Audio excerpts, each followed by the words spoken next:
cleared my fucking notes. Good morning, good afternoon, good evening, wherever you are in the world. Do not adjust your sets. It is Ange-r management, and it is me and Jonny back together. The dream team is back. We've got our Tottenham back. Coys, Daniel, let's get into this.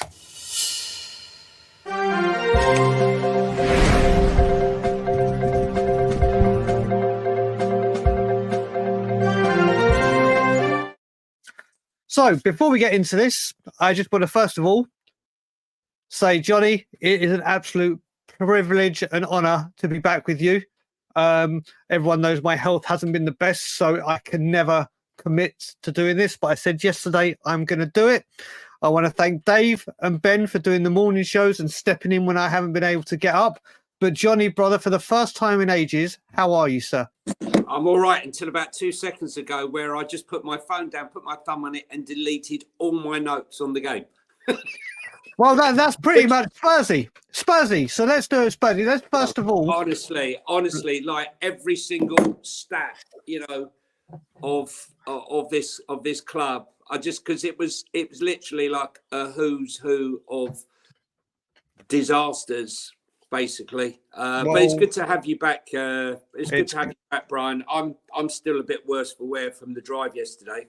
Yeah, I can imagine all the fans that once again made the journey up to Liverpool. This isn't like a little trip in London or a trip to Birmingham. This is a full day, 4 hours there, 4 hours back. Yeah, the crap in between.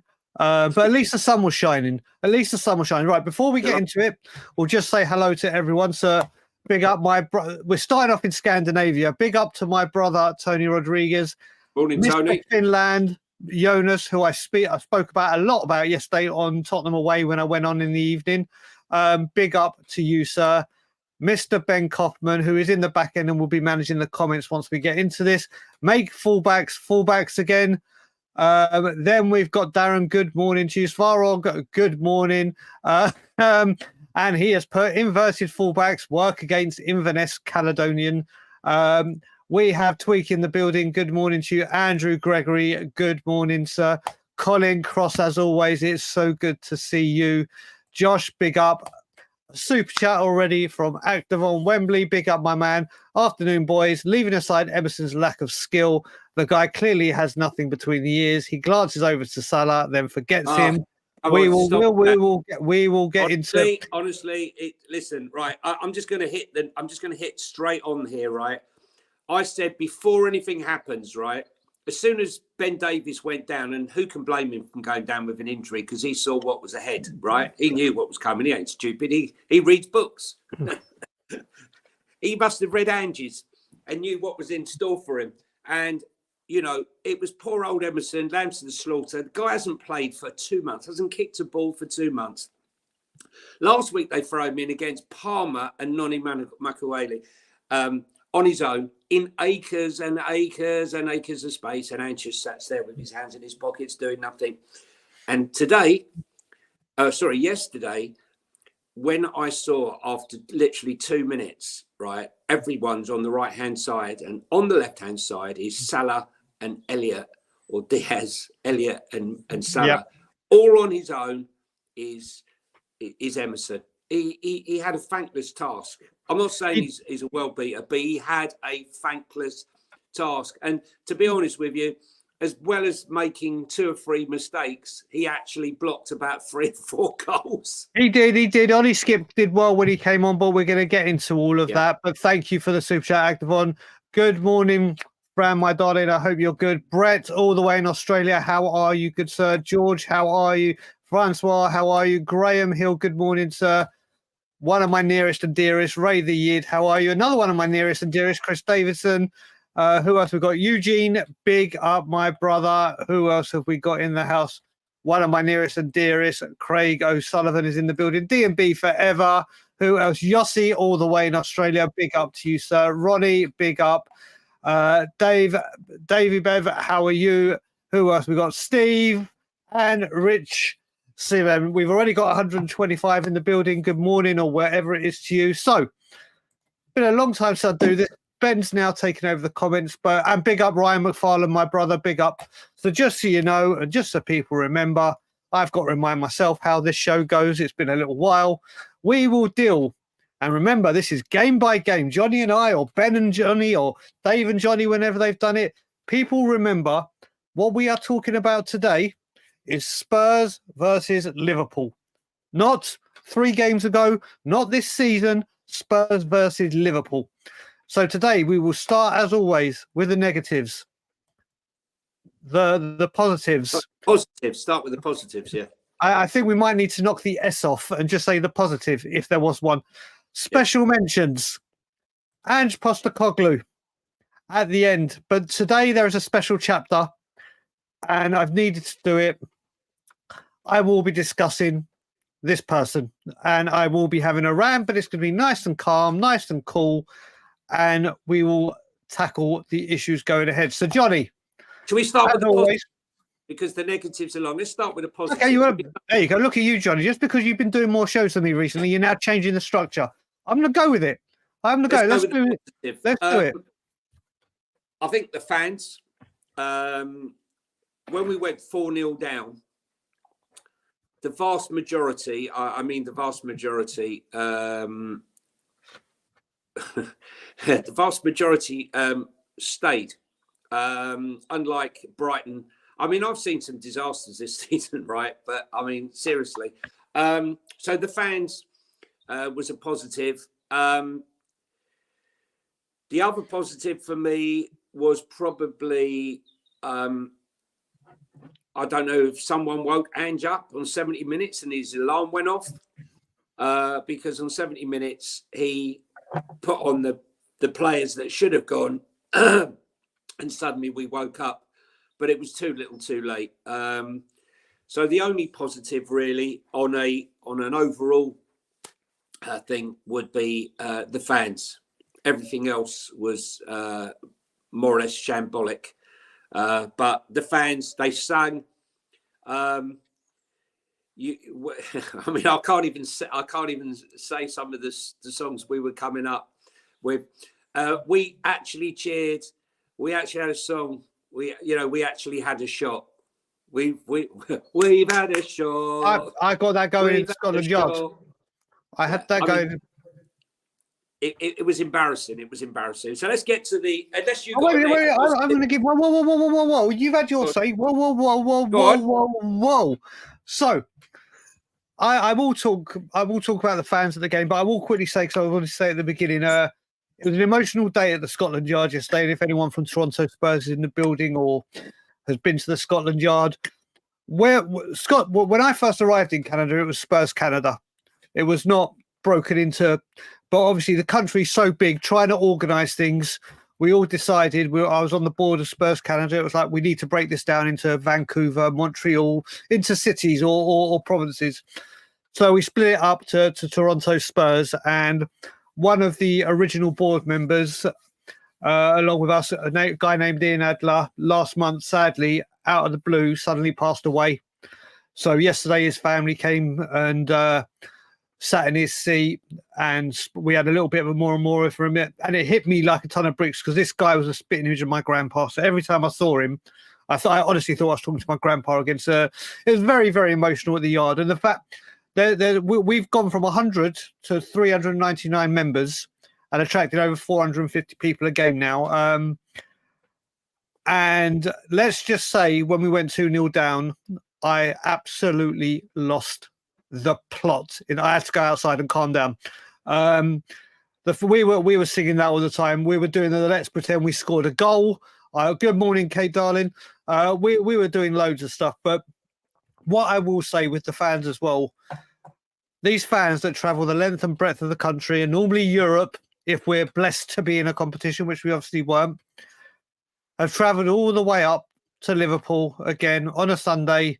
People that I don't know how the trains were, bank holiday weekend. I know it's a bank holiday for you. There was no trains. So there you go. It's another, give their time and effort. And the one thing I will say about the fans, I couldn't really hear, and this isn't me saying I couldn't hear the fans, because you always can, but there was so much noise in the Scotland Yard. But what I did see, and what I do know, and I've seen videos of it, is at the end of the game, a few people had Levy out banners, and they came Had out them at half time, actually. at half time. And then what I have heard the voices as well, at the end of 90 minutes, a rather loud Levy out chant started.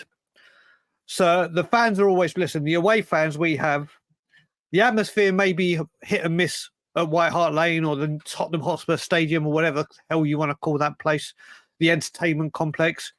But the away fans are some of the best you'll ever see. And the fact that they have to go through this season in, season out. I said yesterday on Tottenham away, my time machine works. I'm gonna patent it and sell it on Dragon's Den soon, because this time every year we have the same stuff. Johnny, you and I were doing Cockerel Doodle Doo, like pre-recorded in the morning, and we're talking about these exact same issues that we're experiencing now, and you were doing like year before and year before and year before. The only other positive I will just very quickly bring up. I'm trying to work out where the positive was. I know, and it's still a negative for me as well. Is I'm so delighted that we think we're so good that we'll give Liverpool a 4-0 lead before we start playing. But what we did start playing, and if we'd done that for 90 minutes or shown that attention to detail or passion, desire and commitment, who knows what would have happened. But of course, we have to give people a 4-0 lead or a 3-0 lead. I think that I was trying to remember if anyone in the chat will remember. Is this a positive? Is this a positive? It is, but listen, Let's one flip of the it things. into the neg. We'll kick it into the next. But what I want to do with this, Johnny, very quickly before you go, general question, and I mean this. Someone asked me at the Scotland Yard yesterday, and I thought maybe it's Newcastle or Nottingham Forest. When was the last time we took the lead in the Premier League? Well, the only teams we've won since Aston Villa, we've only beaten 2 teams, which, I mean, I'm really peed off. I've lost all my notes, but we've only won 2 games, which is Forest and Luton. Luton, we struggled, right? We struggled against the Luton team who had 14 players out, and a Forest team that had 3 good players of theirs out. Other than that, we have been absolutely shocking. On current form, we've kept 1 clean sheet in the last 25 games. And then since that Chelsea game, right, we have been an absolute disaster. 1-10, lost 8, drawn 4. We are 16th in the league since Christmas on form. 16th. Our away form is 16th since Christmas. We are a shambles. We are conceding an average of 1.9 goals a game. We're one of the worst. Our corners are the worst. Our set pieces are horrific. I could go on and on and on. Some of the stats. First time we've conceded, lost 4 games in a row for 19 years. We played the least amount of games in 19 years, and yet we look absolutely exhausted. I don't know what he's doing to them in training. And also, this is the worst run of goals conceded since Ozzy Ardiles' mental 5 up front team, which was 90. You have to refresh 94, me. 95. 94, sorry, 95, 96. Yeah. Okay, so we are in the realms of uncharted waters, and as you quite rightly say, Brian. I think in the last, I think we've conceded 13 goals and scored 4 in the last since Newcastle. Is that let's have a look. So after Newcastle, 2 against Arsenal, 2 again. 4 goals scored, 13 conceded in the last 4 games. Yeah, right. But let's be serious, right?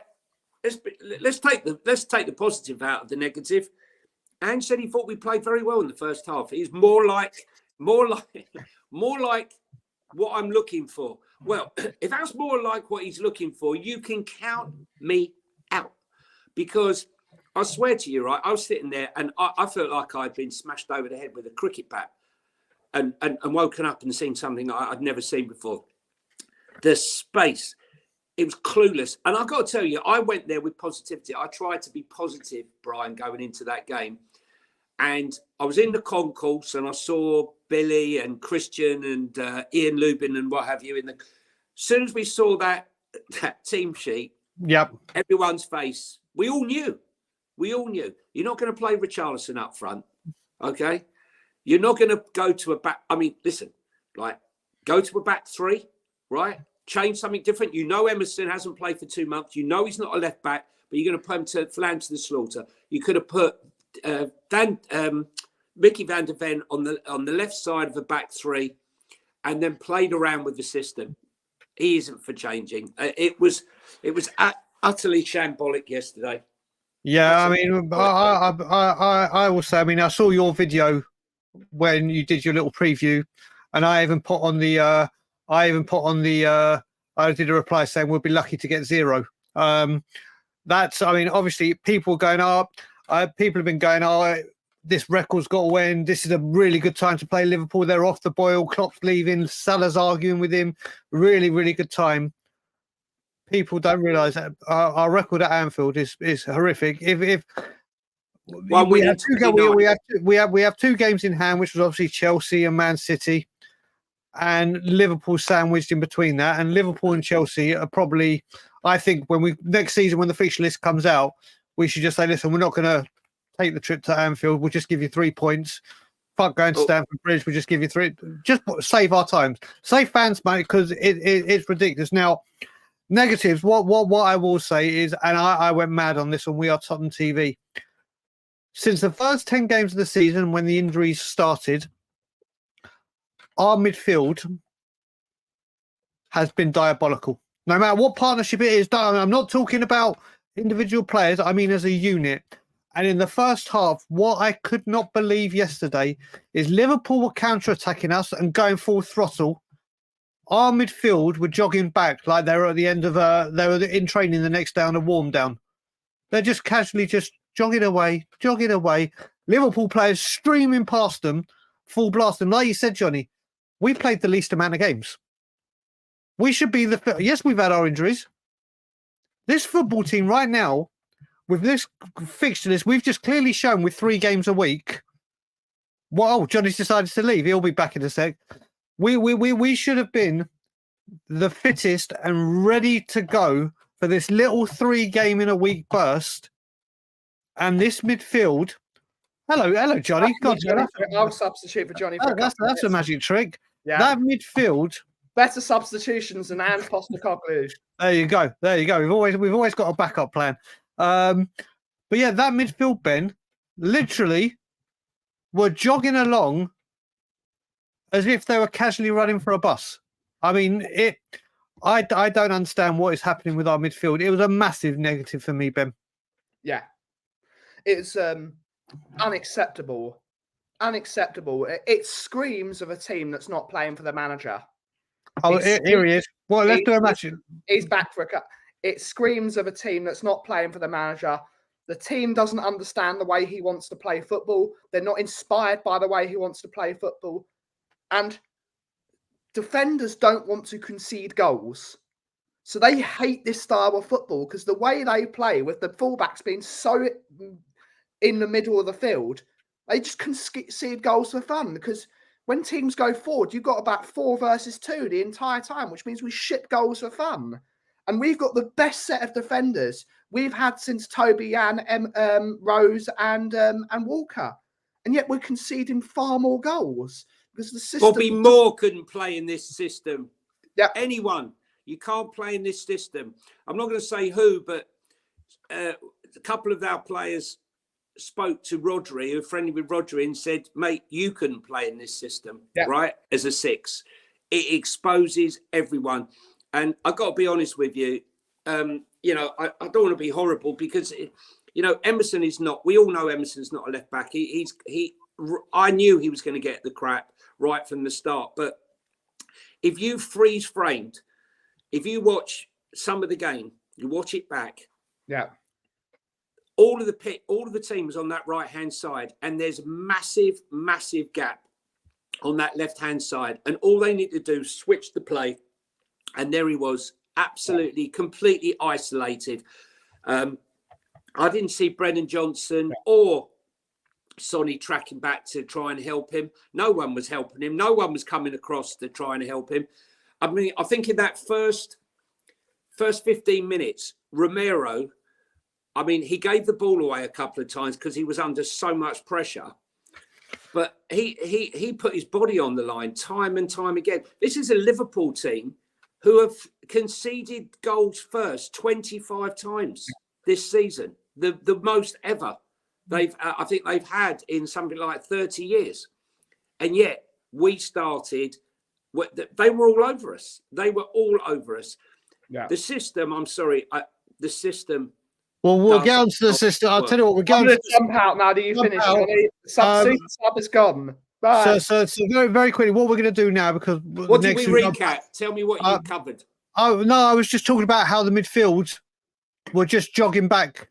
It was just like they looked like they were on an end of season warm down. Paddy, by the way, I have seen your question. Anyone that has questions for me and Jonny, start them. I've started it. I was just about to say, Ben, get rid of it. We're going to do questions at the end. Anyone has any questions, put Q or at TOT. Ben will star them and we'll deal with them at the end. Paddy, I've seen your question and we'll most certainly answer it. Yeah, the midfield was just dreadful, Jonny. Look, I'm sorry. Look, I've had a lot of people have a go at me about this all for the last few months now. And, you know, I haven't flip-flopped. I've stuck to my guns. I saw issues months and months and months ago, right? The system is exposed. Once you know how to expose the system, as Gary O'Neill, I've mentioned it before, very eloquently went on to Sky Sports and showed this is how you dismantle Tottenham. Yep. Didn't need to go on Sky Sports if you're watching all the games, but he showed the blueprint and everyone just follows that blueprint now. You know, I'm sick of it. Brighton, half the team decimated. Right. In fact, they had a kid playing his first game. He'd never played at right back before. We were 4-0 down. Fulham 3-0 down. It could have been 4-0 down before Ange made a substitution. Newcastle 4. Arsenal 3. I mean, 4-0 down here. But there's no reaction. There is no reaction. I want someone. Look, if you're sitting on the sideline, or anything that you do and you're watching and you can see it's wrong, what's the first thing you do? You react. You say, what's going on? Right? Yep. You vocalize. I don't see Ange vocalizing. I don't see him. He tells them their instructions and he's not going to say a single thing till half time. The Chelsea game is the first time I've seen him take his hands out his pockets and actually get involved in what was going on. But there was no one was changing anything. The whole body language was wrong. It was just wrong. You could see, I don't believe that these players buy in to his system. And this whole notion, but it's not fair. Ange hasn't had his players. I'm sorry, right? Ange has had more players than been Conte and Mourinho. That's for sure. I mean, he's chosen his players. We paid £47 million for Brennan Johnson, because that's who he wanted. He wanted James Madison. I was fearful James Madison and this system. James Madison cannot play Ange ball. Why is that? Because at Leicester, in all his career, he's used to playing with freedom and space in the middle of the park. There is no space. As I said before, it's like a vacuum pack sucked into the midfield, and all the opposition do, pack out that midfield, and there's no room for him to operate. 4 goals in 26 games, his worst return ever. His performance yesterday, we'll get onto that, but I just think it's indicative of what's going on. And I just don't understand, having watched the Chelsea game, why, Richie, Gio, and others did not start the game yesterday. Yeah, I mean, I just want to quickly blown away by it. I'm just going to quickly come in because you mentioned a person, and I'm going to bring up one of my closest friends in the entire world, this superstar, this wonderful man, Wayne Holland, who is a Leicester fan. Born and bred Leicester, lives in Leicester, goes to Leicester. I wanted Eze last summer over Madison, but was delighted. Delighted we got Madison. Now, Wayne Holland goes into a lot of Spurs groups, YouTube groups. He goes into a lot of the shows and said, as a Leicester City fan, watch what happens with Madison. Mark my words, When he is on form, he is out of this world and incredible. But once he gets injured or he loses a bit of form, it will take him ages to get back. Ages. And the abuse this man took because James Madison was doing well, and because people want to come in and criticise just because they think they know better because he's now at Spurs, Wayne saw Leicester week in, week out, and has, I think it was there 4, 5, maybe even 6 years, and was telling people this will happen, not to take the piss, not to troll, not to try and annoy people. He said, listen, I'm just telling you. And he's been proved absolutely bang on the money. Do you know what, Brian? I've got to tell you, Brian, right, at the beginning of the season, you know, when I said that Celso has to stay, everyone was going, get rid of Celso, get rid of him, get rid of him. And I said, we can't, because James Madison will not deliver. He will not deliver. Well, at the time, I didn't know we were only going to have, 41 games, the least in 19 years. But I didn't realise that. But I said, he's not going to play. And then what are you going to do? Have no creative midfielder? How are you going to play all these games without a creative midfielder? It's just not going to work. Little did I know that Ange wasn't going to play him, Gio, even when we didn't have him. Or like yesterday, start with no creative midfielder and hope to get a result. But we said it. We've spoken about it. And let's be honest, guys, I heard all the stories and I was one of them. I hold my hand up. I turned around and I said, to my Arsenal, Chelsea friends, whatever. Yeah, you started well. That's okay though, because we've lost all our team. We lost 5 players in one game against Chelsea. You've lost 4. We lost 4 in a row. Yeah, we lost 4 and 1 drawn game. But wait till we get our team back. Wait till we get all our players back. Then we'll show you. Then we'll show you what we're about. Well, we have, right? Yep. We've got them all back. And we are playing some of the worst. I mean, I've never seen defending like this. And as Ben said earlier, you work them out. Vicario, better than Lloris was last year, right? Definitely. Destiny Udogie is definitely a step up on Ben Davis. Yep. Mickey van der Ven is definitely a step up on most. Romero is Romero. And, Pedro Porro struggled, has played much better. And yet, every single week, we've been absolutely atrocious. The refusal to change things, even in game when it's going wrong. Look, we've seen it under Mourinho. 1-0 down, hauls off. Was it Eric Dyer, wasn't it? Yeah, in the Champions League. Yeah, after about 20 minutes, right? Yeah. We've seen it before. Was it Marco Silva the other week? 30 minutes, he hauled off 3 players after 34 minutes because it was going wrong.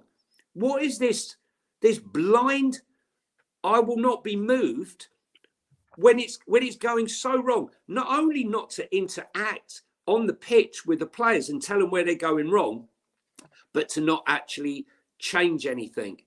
I'm at a loss. I know there's a mass divide again, a bit like there was last year with Conte in, Conte out. I'm not saying Ange out because we just can't have another managerial change. But I'm not forgiving, I've got to be honest with you, I'm not forgiving Ange 100% backing. I don't think we should give any manager 100% back. And I've said this before. If from this point forward, Brian, that we're going to decide our philosophy, no matter what, is only to employ attacking progressive coaches, then we should be giving Ange 70% of what he wants and 30% of what's good for the future of this club. Because your average manager is 18 months. At this club, it's about 9 to 10 months, right?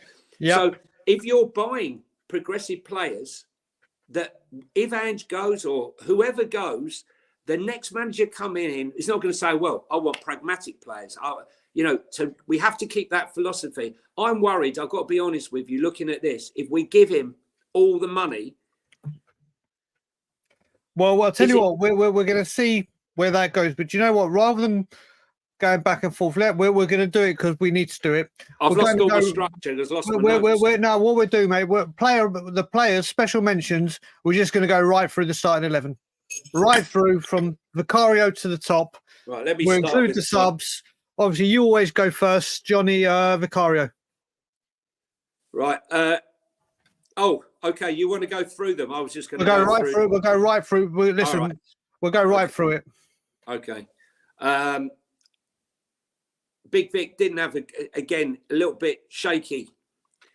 It's like he had ants in his pants. He's like a guy who knew, it was like nervous about his exams or something. He knew what was ahead right from the off.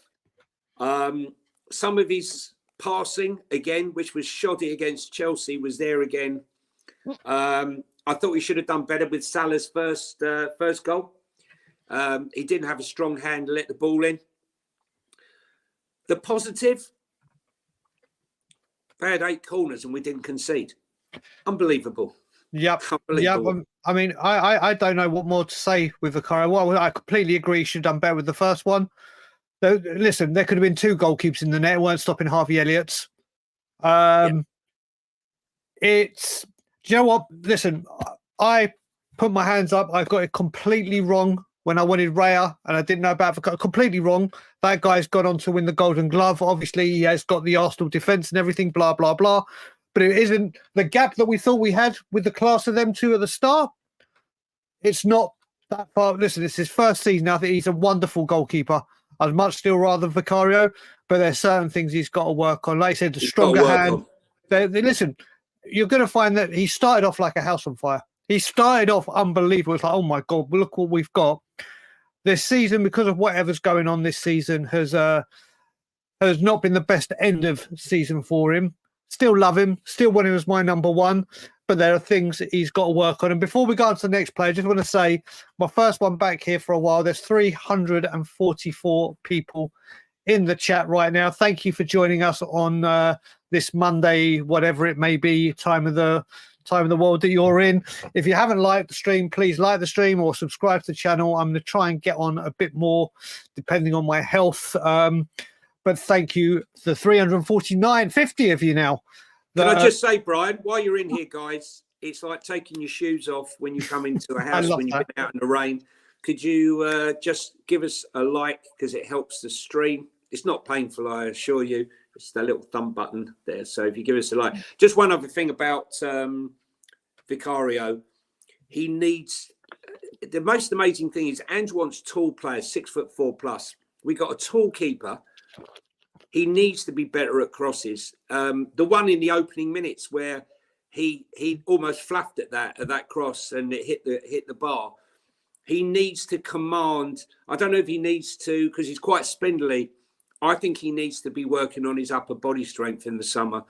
To muscle people out, push people away, and command his box. That was the one thing. As a shot stopper, he's supreme. Absolutely it's supreme. Unbelievable. He does parry quite a lot, which if you're going to parry, try and parry away from the goal. But yeah, listen, we're nitpicking here. He was, if it hadn't been for him, that's the dreadful thing. The amount of goals we've conceded this season, 1.9. Could you imagine how bad our season would be if Big Vic wasn't in goal?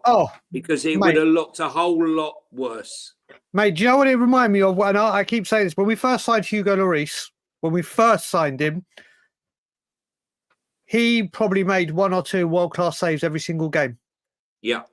And then obviously when we had a really good defence with Pochettino, I joke about and say that's when his kicking went shit, because he got so bored and he wanted to give other teams a chance to have a shot at him. But we'll move on from Big Vic. I'm going to go right back. I'm going to go Porro as we go across the back line. I'm going to be honest. I'm a huge fan of his. I wasn't at the start of the season at right back. I can't, and I'm being serious here, I can remember him getting forward a bit, but I can't really remember anything apart from getting forward. I can't remember if he put any decent crosses in. I can't remember him making any tackles. It may be because I was going red with rage. But I don't think it was his. I can't remember a solitary like big blunder or a brilliant piece of play. That it was just a 5 out of 10, really, because I can't remember a damn thing he did unless I've seen the game differently. What about you, Jonny? He whipped in a fantastic cross for Brendan Johnson for the diving header. Oh, that was right at the end. Great cross. Brendan Johnson's probably one of Brendan Johnson's two best moments, probably that and the cross for Richarlison's goal. But look, I used to call him the pantomime defender. I just think that this system exposes everybody. It doesn't matter if you're Destiny Udogie. It doesn't matter if you're Pedro Porro. It doesn't matter who you are. This system. Oh, I've remembered something he did. He got in a fight with Madison about a free kick. And one thing I will say, because I wanted to bring this up, Jonny, and obviously you were there, so you can. What I'm not understanding with this, and this isn't an attack on Sonny, but what I'm not understanding, and I've mentioned this in a couple of things now. Conor Gallagher? What I'm saying is against Nottingham Forest, when we had a free kick, Sonny and Pierre-Emile Højbjerg had that debate, and then Pierre ended up taking the free kick and hitting the wall. Then you've got Porro and Madison having an argument who should take a free kick, and I wouldn't even let Madison take a corner right now. His passing is so off.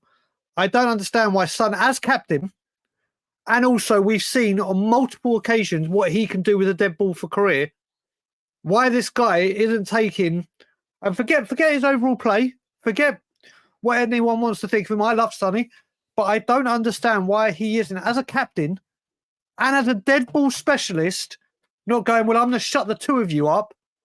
I'm taking this free kick. That's the only thing I can remember Porro doing. But sorry, Joe, I didn't mean to. Look, I was going to say to you, right, you know, a clear example is, I know a lot of fans don't like him. I do like him, and I know there's a lot of animosity to it, but Conor Gallagher showed against us what a captain is, and he showed the other week what it was. He grabbed hold of the ball when Nicholas Jackson was having a fight with Noni Makaleli about who's going to take the corner, the penalty. Yeah, grabbed exactly. Grabbed hold of the ball and gave it to the right person, right? And you know, I don't see leadership in Sonny. I'm sorry, shrinking violet. Madison came on. Did you watch him on the bench? Oh, we'll come on to him in a minute. But basically, I would have given it to Pedro Porro. But for some unknown reason, Madison thinks he's seniority because he's got the vice captaincy. So he overruled him. I think he's a victim. I think a lot of these players are the victim of a system that does not work for our defence. It does not work for our midfield, and it does not work for our attack. This system does not bloody work. Wake up, wake up, wake up. Tweak it, do what you want with it, but it doesn't work. Right. Before we do that, before we go on to the players, we've got 2 super chats to quickly deal with. AJ, big up, my brother. I hope you're good and well. No chance big Ange going anywhere. The club is booked to go to Australia and Japan, where Ange is loved, and Levy sees a financial profit to be made on his coattails. Spot on the money. And like I said, I will be having a little chat about a certain person that sits at the top and Mr. Moneyman. So I will be discussing him at the end of the show before we do questions. You're bang on the money. And we got another one from Michael Hellman. Big up, Michael. I hope you're good and well. Let's bring up Michael's one, Ben. So Michael is saying it will be a battle to keep Romero. We'll come on to it. Very well done. That's what we're doing in a minute. This summer, only player with heart. What the heck is going on in our midfield? Team chemistry seems off. What I will say very quickly, and I'm going to let Jonny talk Romero. I have said this for years and years and multiple times. Jonny, I know, will agree with me. I know a lot of people have done as well and think the same way as me. It's not like brain surgery, and I've come to this conclusion all by myself.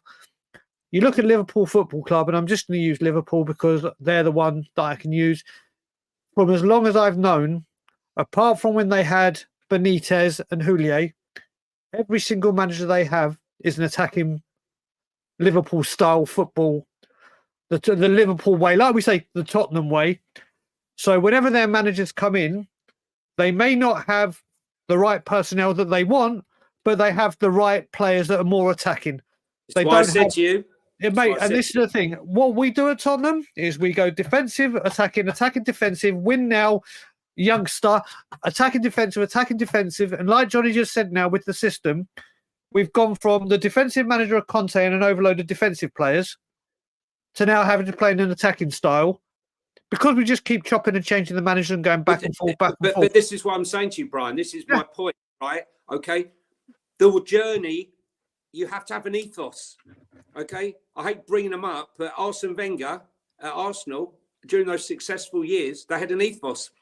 Everyone played it, whether you were 8 years old, 12-year-old, 15, under 18, under 21s. What does that mean? As soon as you come in and you graduate from there and you're thrown in as a 19-year-old, you don't have to learn a bloody system. You don't have to learn a convoluted, complicated system that no one knows. Ange's come in and he reckons he's reinvented the wheel. Mate, you have not reinvented the wheel. This is Premier League. Keep that there, Ben. Keep that there. This is the Premier League.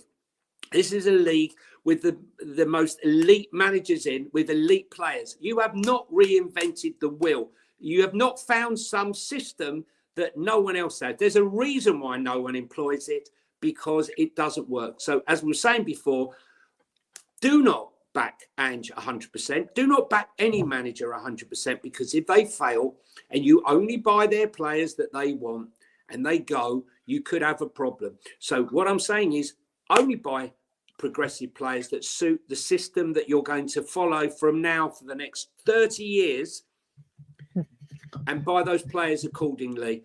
Should we go Johnny, to Romero? just before you go to Romero, I just want to deal, because I've seen comments like this appearing all across different channels and different everything. Now, I need to make this crystal clear, and I'm going to make it crystal clear.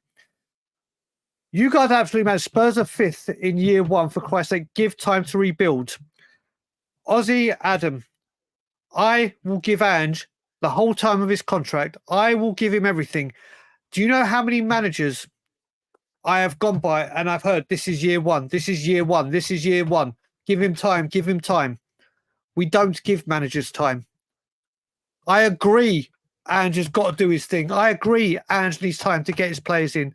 But I am so annoyed, so bored and so amazed that we have people in the fan base, and I'm not calling out names, that every single time, all we do, and I keep using this terminology right now, when the going gets tough, all Tottenham do is rebrand by getting another manager.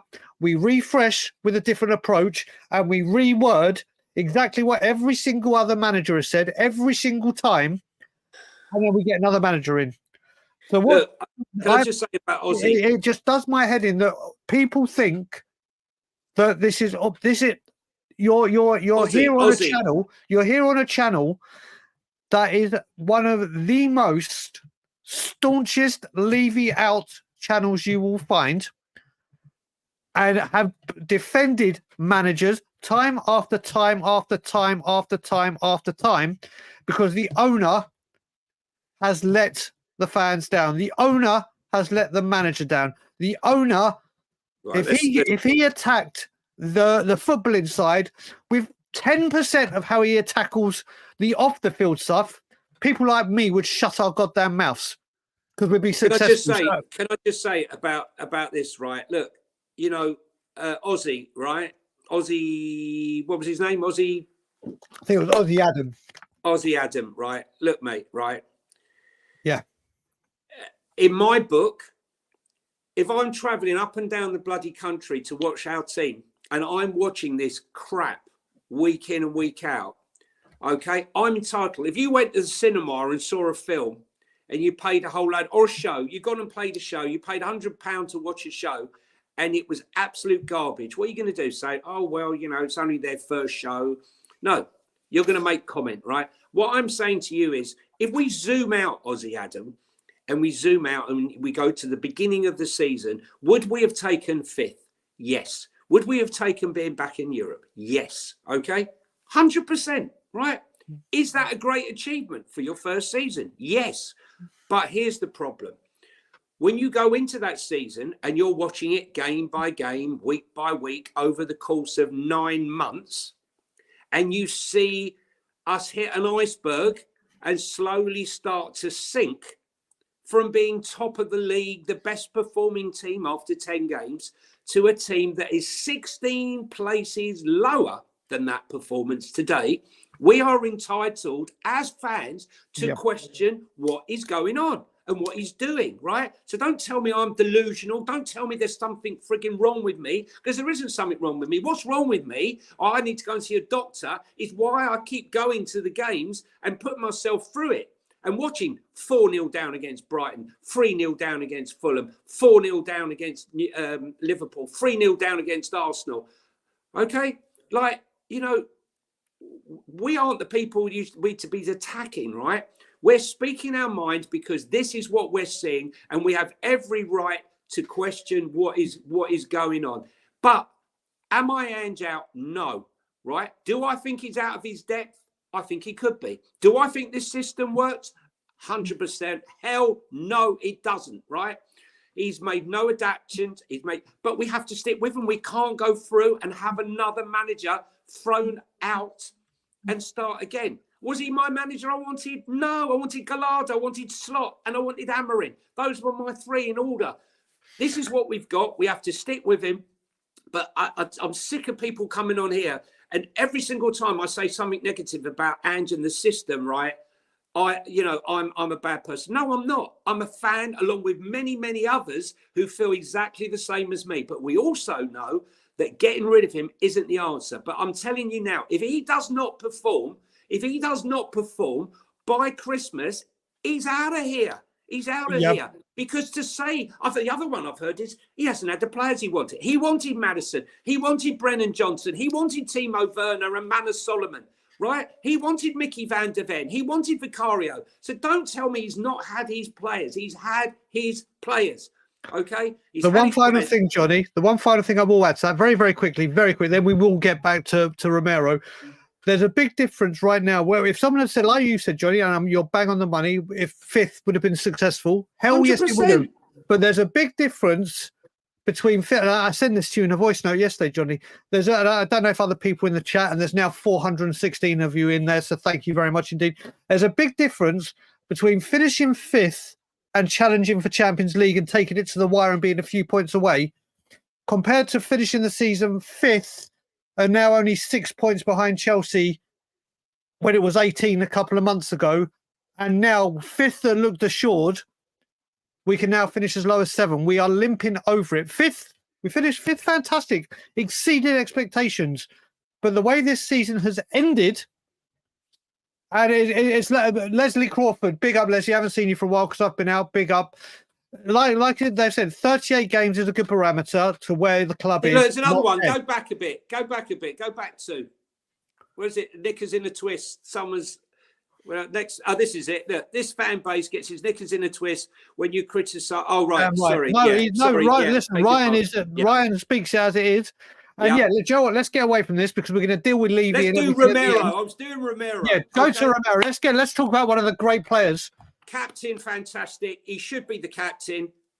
All you Korean fans out there, no offence, love Sonny. He's been a fantastic servant for this club. He is not a captain, okay? He is the only captain on that pitch is Romero. The amount of times he put his body on the line, right? They were picking him up yesterday. He got kicked in the guts. He got a ball in the guts. He cleared one off the line. He was trying to do everything. They tried to play. Liverpool played the press. We can't play through the press right now, and Liverpool knew it. They did the same as Chelsea, and we were under a lot of pressure. If I was Romero, end of season, I'm handing in my transfer request, and I'm going because he is way better than us. He really is. I'd hate to think where we would be without him. I really do, because he is a leader on that pitch. He leads by example. His determination. If we could bottle Romero and give it to our team before they go out on the pitch, we would not be in the mess that we're in now. We'd be playing with that heart and that passion. And even his shortcomings, even when he makes a mistake, you know, he hates it. He hates it. He's a born winner. The passing on him, the tackling, the will to win. You know, we saw that against Arsenal, you know, racing up the pitch. I pray he stays. But for me, I don't know what he's doing at this club. I really don't, because without him, we'd be nowhere. Yeah, I mean, what I will say, Romero, it's been a while, obviously, since I've been able to come on and speak about him. I am obsessed with his partner, Van der Ven, who I think has been incredible because of the high line. But you know what? Because of his brilliance and because of his pace and because of his everything, I think Romero has totally got under the radar. Obviously, we're talking about him now. He's got the highlights, isn't he? He has been, his awareness, I think, after the Chelsea game, one of the biggest criticism of him is obviously his temperament. He has sorted that up.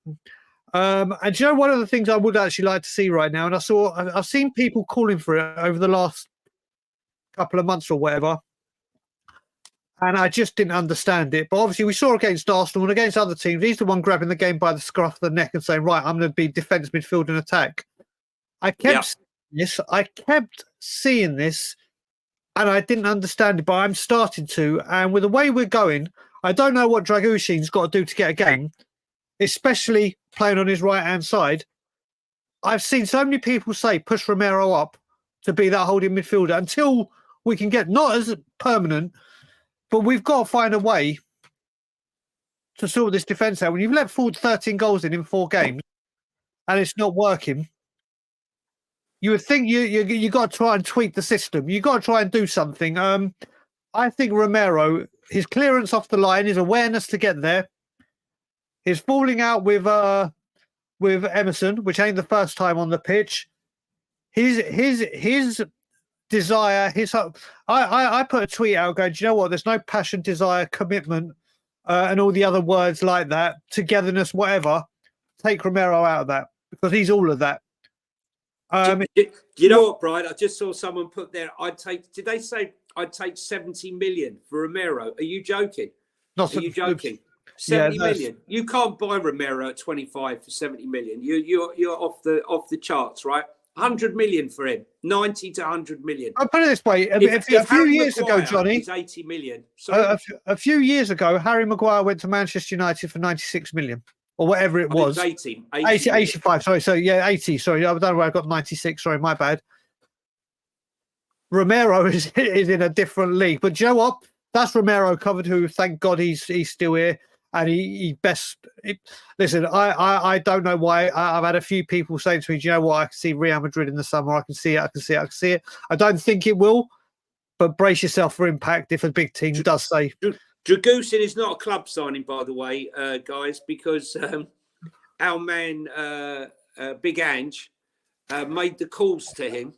He met him. He called him before he even came over to sell the club to him. He was heavily involved. Yeah, I also know Lange was as well. Lange was heavily. No. Lange was, trust me, Lange was heavily behind that. But let's before we go down that road, let's go on to Van der Ven. I just to say to you, it was Fabio, because Fabio was the one that brought him to Juventus, right? Not only that, he knows his parents, who are both Olympic athletes. I'll send you I'll send you a voice note after the show. I'll send you a voice note after the show. But what I will say, Van der Ven, listen, I love the guy. I love his desire, his commitment. Do you know what? There's people saying put him out left to next game. We take him out left. Our whole defence is geared around him being in the centre. As much as he can play left, I don't want to see him on the left, because it will get torn apart, even by Burnley. Jonny, you said this, and I couldn't see it to begin with, but you were right all along. We have a 6 foot whatever guy he is, who is magnificent at everything, apart from aerial ability.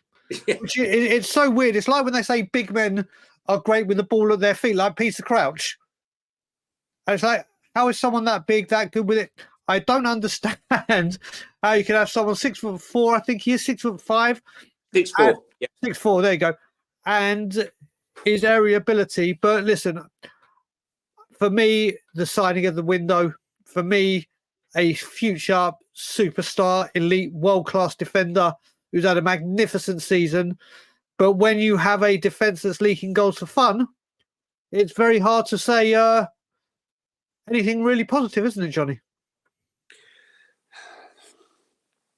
Again, it's the system. Yeah. I'm sorry. I mean, the aerial ability is not the system. The aerial ability is his lack of. I don't know whether it's like he's a good-looking guy, like whether it's the modelling, doesn't want to affect his modelling career with a broken nose or whatever. But he needs to give it a bit of that on those corners. He needs to bully people. Not good enough in the air, I'm sorry. His pace will get you out of trouble. I would be interested to see how he would be in a different system where you don't play such a high line. How effective would Mickey be in that system? I need to see him in that system before I can say that he's truly going to be a great player, because great defenders play in all sorts of systems. I mean, I must admit, Christian Romero, when we talked about this ultra high line, I did worry a bit because, he isn't blessed with tons and tons of pace. Yet what he does do, he can read the game well, which gets him over that problem. But got to have the right players for the right system. And right now he is the player. He's probably the one and only player that we've purchased that suits the system. Quite why he signed Timo Werner and Dragusin in January. And those were the players he wanted. And yet none of them, well, one's injured and one hasn't kicked a ball. Yep. Well, do you know what? Let's complete the defence. And it so happens that I've left it in a convenient way that you get to do with Emerson first. Right. Look, the guy hasn't played in 2 months. He's a right back, okay? He played for Barcelona. He's a fraud. Yeah, he played for Barcelona as a right back in a traditional right back role. That is what he's good at. He's good at defending in a right back role, okay? He's played for us this season, right? I think people forget. He played for us against Man City, right, as a right centre-back. He's played left-back. He's played right centre-back. He's played right-back.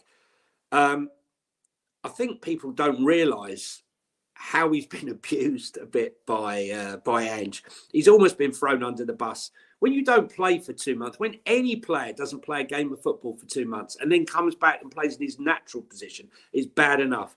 But what happened yesterday, right, it should be taken to the Geneva Convention, right, to put him out wide on his own, completely stranded with Mo Salah and Elliott and Diaz, right, running at him. He didn't have a chance. I don't think anyone had a chance. I don't even think Destiny Udogie could have coped yesterday with the gap and the space that they had, and nothing was addressed.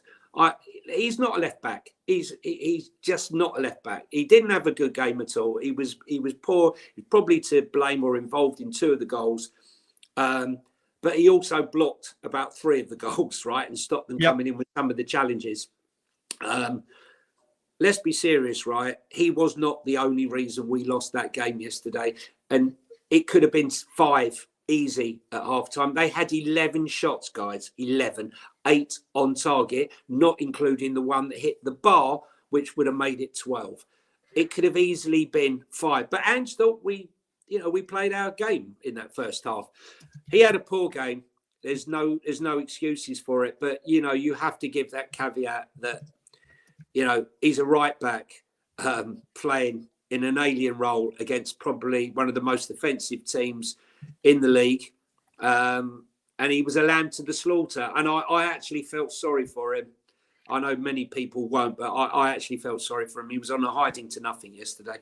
Yeah, I mean, I'll very briefly cover what I thought about Emerson. Listen, I agree with you about playing out of position and whatever, but I saw a funny tweet on the first goal that said, someone tweeted and showed Emerson's way of losing Salah and said Emerson Royal would look out of place in Soccer Aid. I don't care who you are, as a defender of some sort, whether it be a fullback, a centre-back, you know how to mark. When you got Mohamed Salah behind you, you know to keep an eye on over your shoulder to see where he is. He completely let him go. Don't get me wrong, Johnny, I've agreed with you sometimes where I think Emerson has come in and done commendably well. Whether it be right back, whether it be centre. Yesterday, this is the thing. And then again, this goes on, this becomes a team thing as well and an Ange thing as well.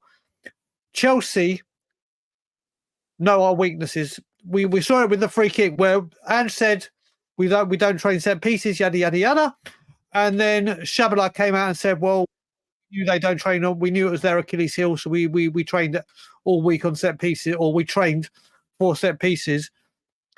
That was like what I don't understand is teams when they know Spurs have a weakness, they keep pressing and pressing on it, and say that's their weakness. Go down that road, go down that.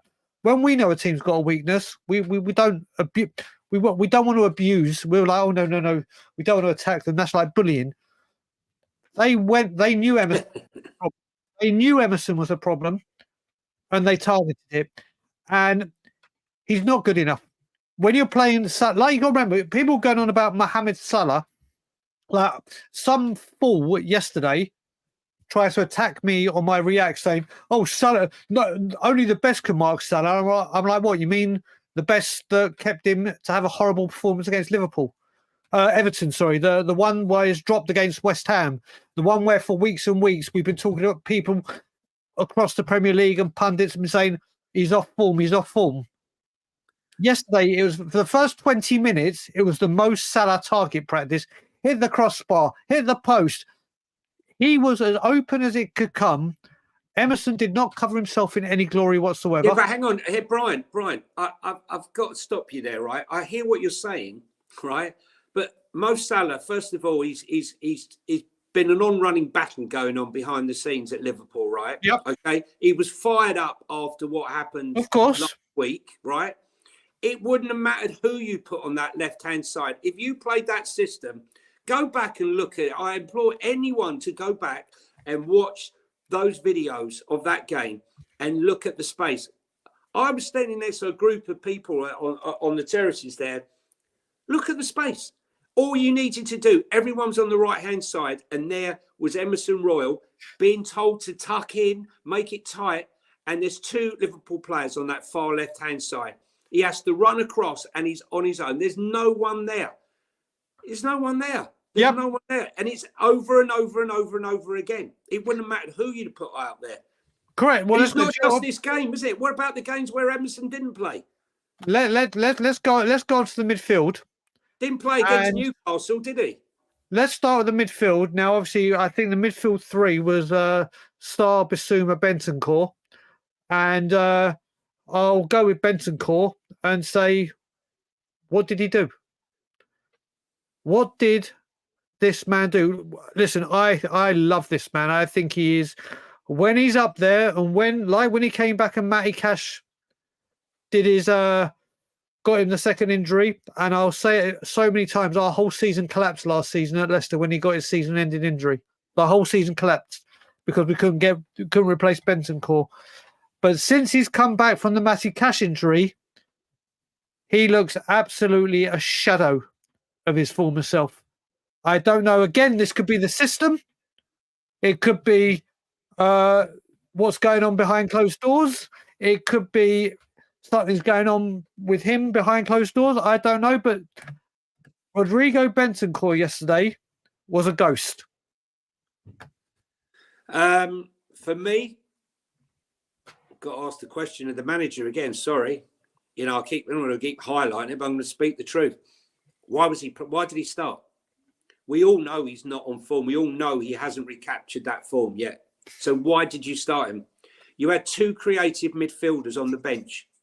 Two, and you decide to start with neither of them, right? We all know who should have been starting yesterday, even if you hate him, even those people who refuse to accept that Gio is a player. Everyone knows what I feel about him, but he shouldn't have started the game playing with three players. You knew, I was convinced half-time he was coming off, convinced of it. In fact, most people were that we would make subs at half-time when we were still really in the game. I mean, before that last goal in the 44th minute, I think it was, to make it 2-0, we were all coming back. It's a bloody miracle. We're going to actually go in at half time, only 1-0 down. It could have been 6, 5 or 6. Yeah, he should have come off. He shouldn't be playing now. He should be introduced into a game. There are certain games, and this is what I'm saying. Look at your opposition. Ange says we will play our game despite or whoever the opposition is. I say you have to take into account the opposition when you're playing on choosing your team. And yesterday, I think we got it all wrong in many positions. Lolo shouldn't have started.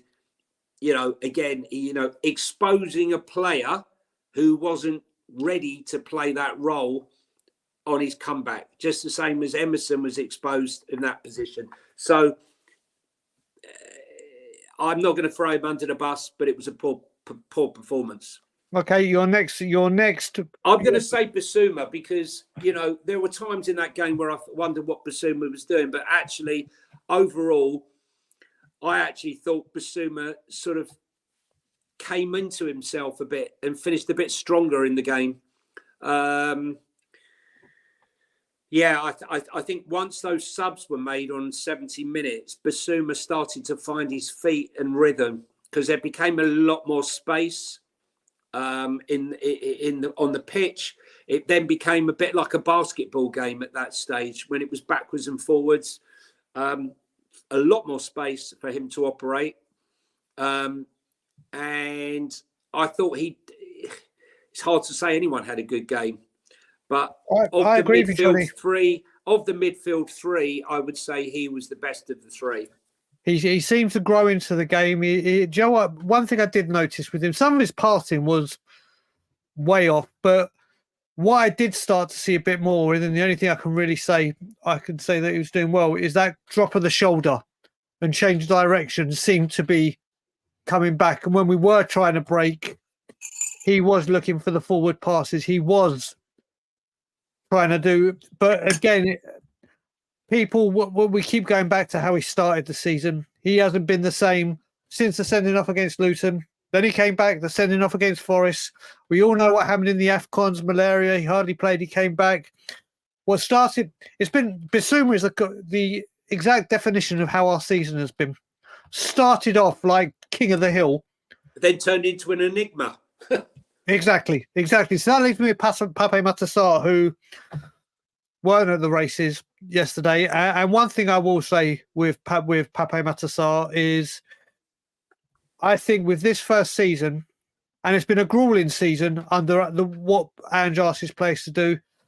He started playing under Conte very, very occasionally, and he came in after the Brentford game and was instrumental in everything we did. I think he's been fantastic for a massive part of the season. But I personally think what we're forgetting as well is he's 21, Jonny, now? 21. And it's his first proper full season Premier League. We go on saying about how Donnelly may not be ready. I personally think he's worth giving a go because he can't do worse than what's going on. That's just an example. But this has got to have caught up with Sarr. Playing non-stop, away. He's been with the AFCONs before with Senegal. He's come back. And I think where we are, and he's had his back issues. Yeah. I think this season has just caught up with him. But I think for Sarr, it's been a tremendous season for him. He's established himself as in a core part of this first team. And I think the season has it's all caught up with his young body. And I expect him back raring to go and taking on the experience. But again, it was not the greatest performance from him. No, listen, I'm not going to start going on too much again about him. You know, how many 21-year-olds do we have in our under 21 or 21 youth development that, would reach that level? He's got back issues because for the last majority of the season, he was carrying us. I mean, listen, I think in the right system, I just don't think this system suits so many of the team. I seem like a stuck record. But, I think when you give him space, it's like Destiny. Just to say as well, Jonny, look at this. What Leslie said. Thanks, Leslie. This is the thing as well. Liverpool. I know. And this is the thing. But you see, Liverpool rotate. Liverpool, so they keep their players fresh. Yes, they got a bigger and better squad, so they can do it. And Klopp will do this. But you look at that, and we're talking about tiredness, and there's Liverpool players that have played 20 games more, travelled across Europe. Leslie's bang on the money. This is a big issue, isn't it? I've been going on about it. Yeah. I've been going on about it for weeks on end, because what is going on in our training? Correct. You know, it's what you want to leave everything on the training ground, and then when we come on, we can't last 90. Spurs don't play 90 minutes of football. When did you see us play 90 minutes of football? Probably Villa, Burnley, and Aston Villa, and Newcastle. Right? They're the 3 games I can see. Other than that, we've played in fits and starts. 10 minutes here, 15 minutes there. Normally in the second half. It's just not good enough. I think the system is asks so much of players that we can't seem to maintain it. I don't understand how we're knackered and we can't finish games. But yeah, listen, sorry is what it is. Let's go up front. I'm going to go Sonny. All right, Sonny, you go, Sonny. I'm going to be listening, but I just need to go take a piss. So I will be listening. I will be back in a sec. I'm sure everyone needed to know that. Damn right. I need to give a play-by-play. Daigle Jr.'s here. Daigle Jr.'s here. Let's hope he turns off the micro. He's clipped the microphone. Yeah. Well, that's why I removed him from the stream. I was actually on playback. For those of you who know what playback is, the app, and I was on live. And I thought I'd muted the mic while someone was speaking, and unfortunately, I'd just gone for a pee, and the whole thing was recorded. Much to everyone's amusement. Sonny, you have been the most amazing. Sonny, you just need to whenever you do that, you just need to say you're in for a treat.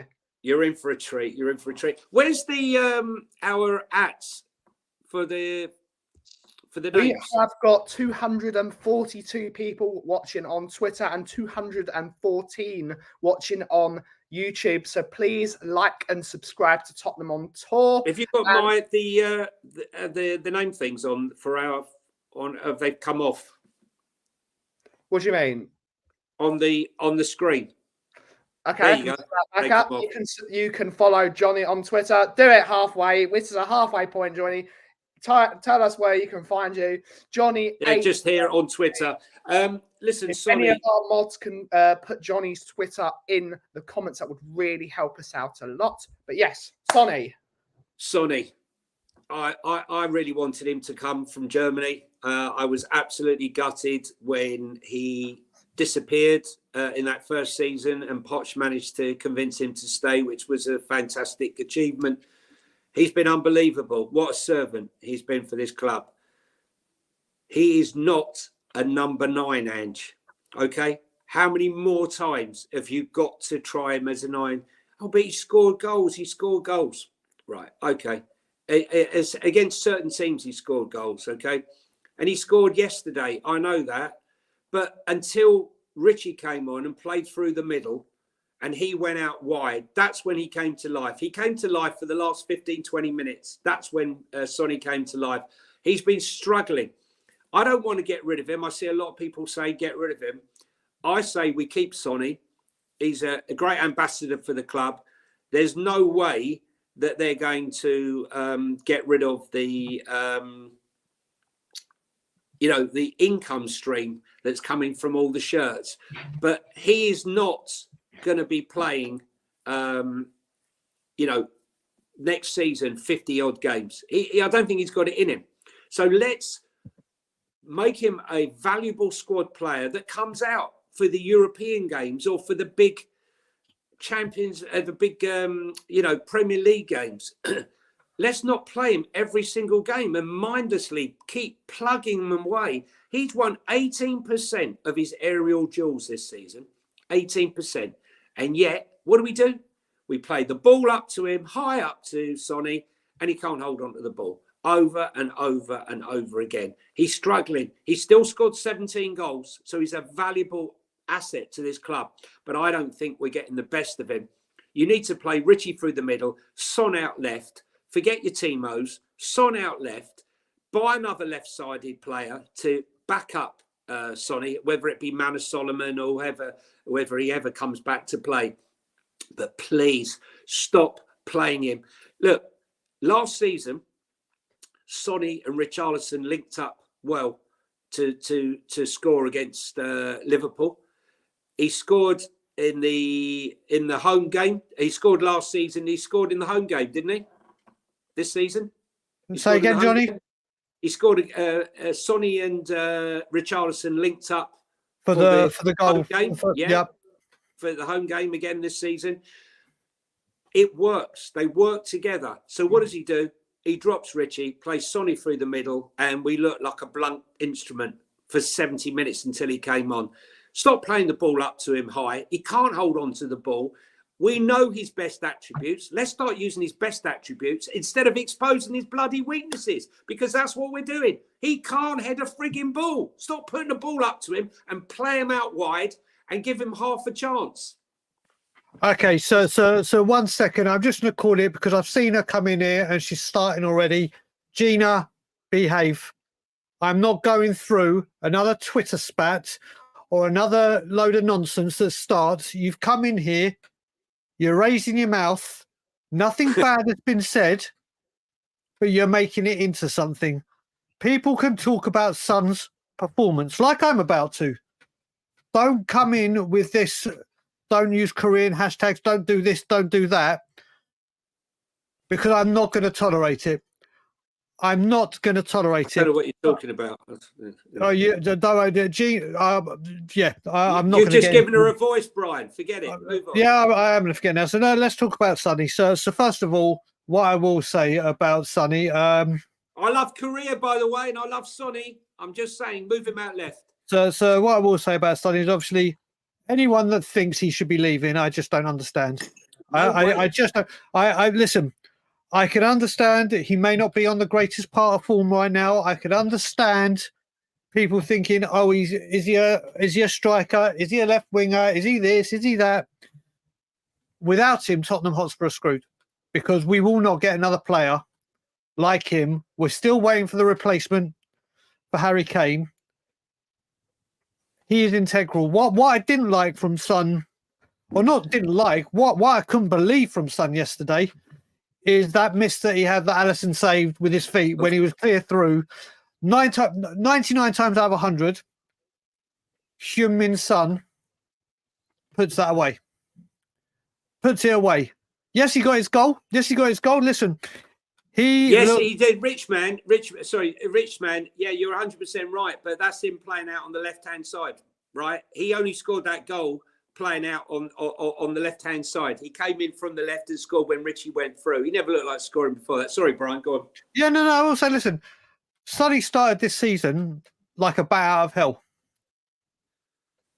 He also had people like Mano Solomon helping him at Burnley, like when we were there, Jonny. He had wingers doing the job. At the moment, we've got if Sonny's playing up top, and I'm going to come on to a player in a minute who I am going to literally tear to shreds, and I have done before. He's been devoid of service. Our wingers have not been at it when he's been up front, and when he's been forced to play on the wing. If Richie hasn't been there, there's no forward to help him. So Sonny, listen, when Sonny's with Kane, we all know how great they were. Not saying we need another Kane. He needs another recognised, established, not a Elise, not a Scarlet, not a Parrot, not a Lancashire or Sunsop Bell who's in the youth.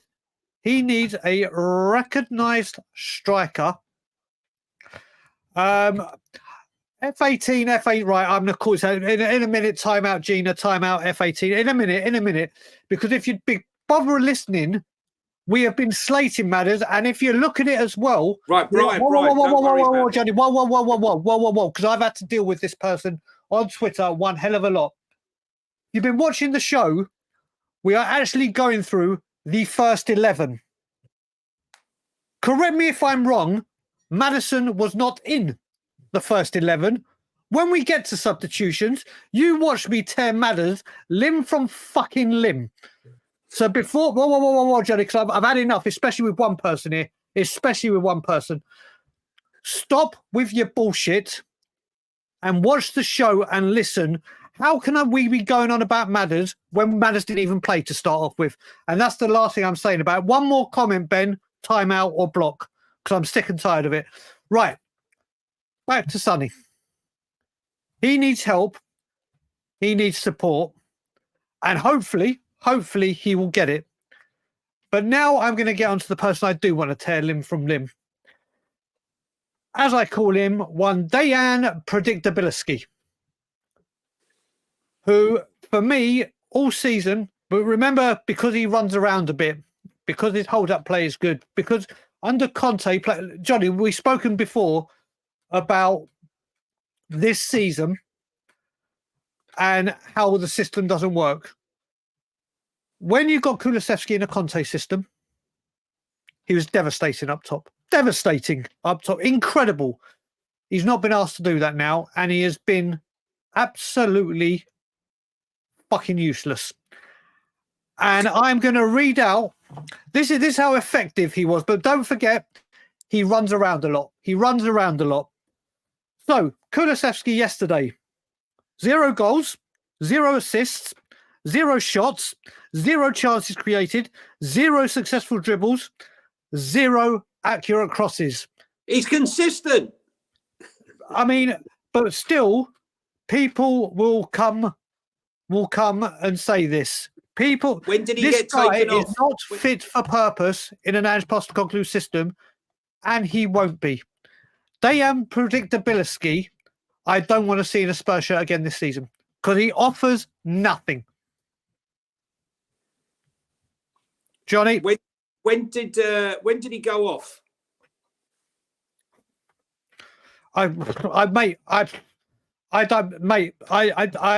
Listen, I'm with this guy. I don't even know when he went off. He was just absolutely horrific again.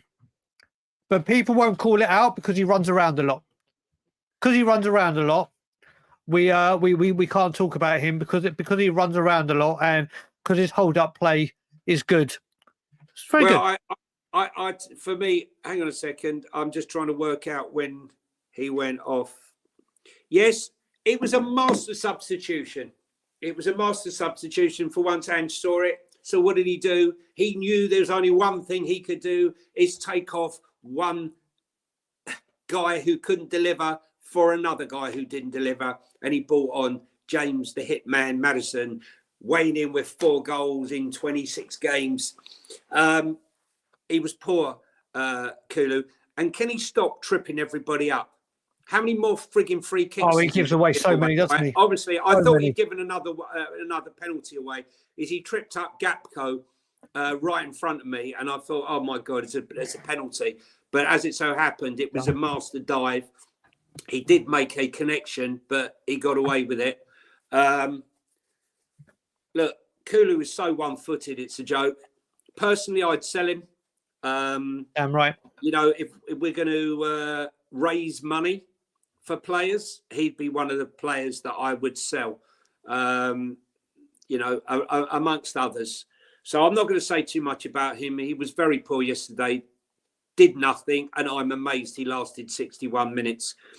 You got Johnson. Oh, okay. Brennan.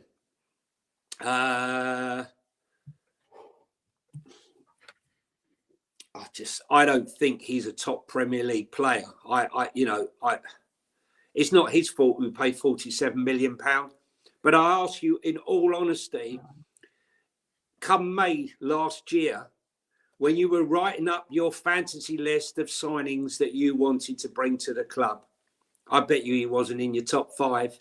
I bet you there's more chance of Eze or Elise or Anthony Gordon, who was on mine.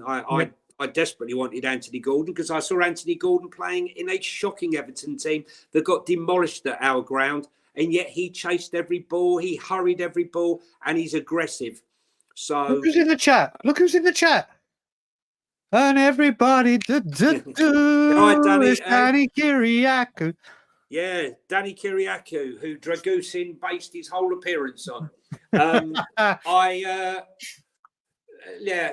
Listen, yesterday he did a couple of good things. He put in a lovely ball in for Richie for the for his goal, which was a lovely taken goal. He had a lovely diving header, which was great. I do think he could have been a little bit more aggressive in that header when Joey Gomez. I posted the video when his foot, apparently a foot, the height of someone's head who's jumping up to head the ball is not a foul. It's not dangerous play. And he got away with it. I've got Angie's cough. This is what happens when you go to the games. You look down at the floor. Since I started going to more away games this season, I've been looking at floors and coughing a lot. Okay, so I just warn you out there: don't start following Spurs, because it happens to all of us. Listen. Sorry, I've just seen a comment that made me laugh. There was pluses. Don't block me, or else the club will hear about it. Gina, I don't know if you're aware, but when it comes to the club and the ownership, Tottenham on tour aren't really on their Christmas card list or Hanukkah card list or anything else. Do you think I give a flying hock what the club think? Dude, my whole thing is anti the ownership, anti the board. It beggars belief. But stay, because I'm about to tell James Madison, because we don't talk about other players. I'm about let's go, James Madison. No, I'm still to do Brennan Johnson. Then I will start. All right, okay. But apparently we can't do that because he's white and English, because that's what fucking figured that out. Right, Brennan Johnson, who I am a fan of, and I've said it from the beginning. Didn't understand the transfer at the beginning. Johnny, you were with me. We were with Ben at the coffee shop when we did our When we did our thing. I didn't understand the transfer, didn't understand the price tag, but that's not Brennan. But I was one. I was one that was like, okay, let's give it a go. And I've stuck up for him, and I have been impressed with things he's done. Yeah. But it's not consistent enough. It's nowhere near consistent enough. What I will say, Johnny, in the same way you said about Emerson Royal playing on the left, again, he started on the left rather than the right because Deja and Predictability had to start there. Shocking on the left. As soon as he went on the right, he started having more of an impact. Don't get me wrong, it's been a flop. He needs to drastically improve, and I'm a fan of his. I want to give him all the time he has, because I want him to succeed. It hasn't been a flop. I just think it has been a flop, Johnny. As a fan of his, yeah. Listen, he's got, I think it's 7 assists, and so he's in the teens for goal contributions. I think he's 13 or 14. Listen, he's not outstanding, but he needs. I call him Brenda. I call him Brenda when he has a bad game, but I just don't think. You sell our greatest asset for 100 million, and you replace him with Brennan Johnson for 47. Gina. I just think it's enough. It's enough. Gina, go speak to the club about me. I'm sure that I wait. Don't give it. I wait for the club to respond to me. I really look forward to the club saying, Brian, I'm a very naughty boy. Go on, Brian, give us. Now I'm going to go on to James Madison. So F18, if what your name was, James Madison has been absolutely fucking horrific. His attitude, his play, his passing, his mentality, everything. Since he came back from injury, he's done two things. Scored against Aston Villa and set up Romero for a header against Crystal Palace. That's it. His passing when he came on, I think he passed more to Liverpool players than he did to Tottenham players. The thing he did brilliant yesterday was go like this. Oh, because he fucked up a pass. And the hands up. James Madison yesterday was disgraceful.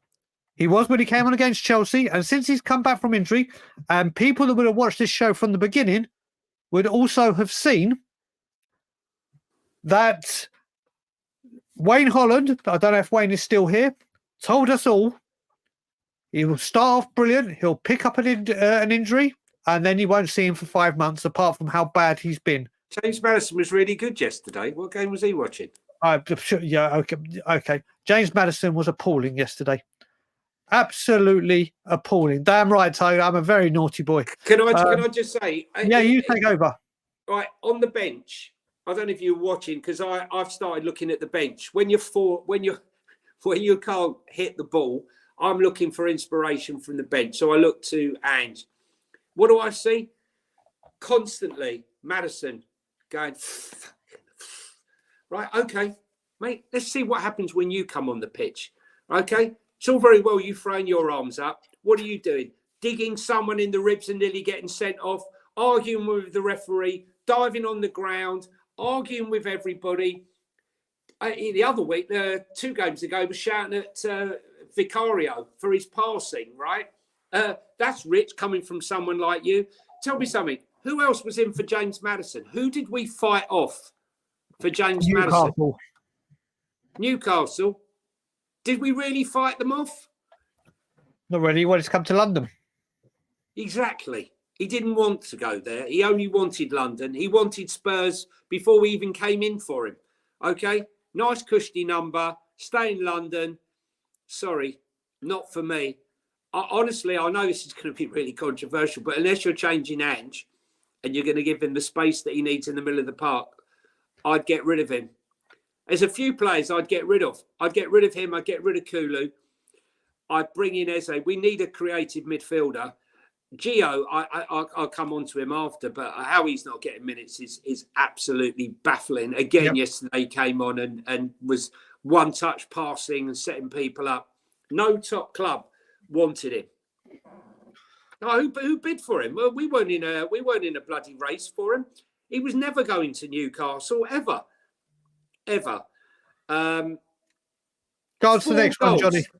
4 goals, 28 games. Right, Richarlison. We still got to do Ange, and I've still got to have a Levy outrun, and we still got right. Okay, Richarlison. 490 of you here.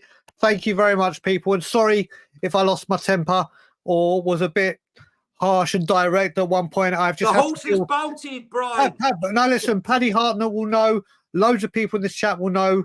There's someone that's now blocked. Go back one. Literally causes trouble on Twitter and tries to do a lot of shit.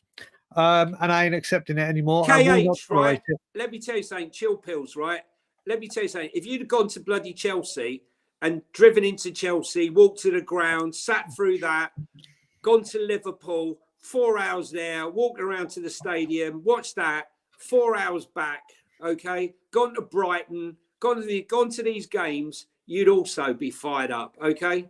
All right? If I was sat on my couch, you know, eating crisps and drinking coffee or having a beer, I'd be a lot more relaxed. But I'm knackered, I'm tired, and I'm worn out from the crap. Look, when I was convinced there's no way that Richie wasn't starting yesterday. Okay, his record against Liverpool. He's from Everton. He does not fear the Merseyside derby. He certainly doesn't fear playing Liverpool, where he scores all his goals. He doesn't score at Everton. He scored in the derbies. He scored at Liverpool. He scored last year in the game that would have made it 3-3 had Mora not gifted away that goal. I could not believe he never started. And we had to wait till was it 70th minute?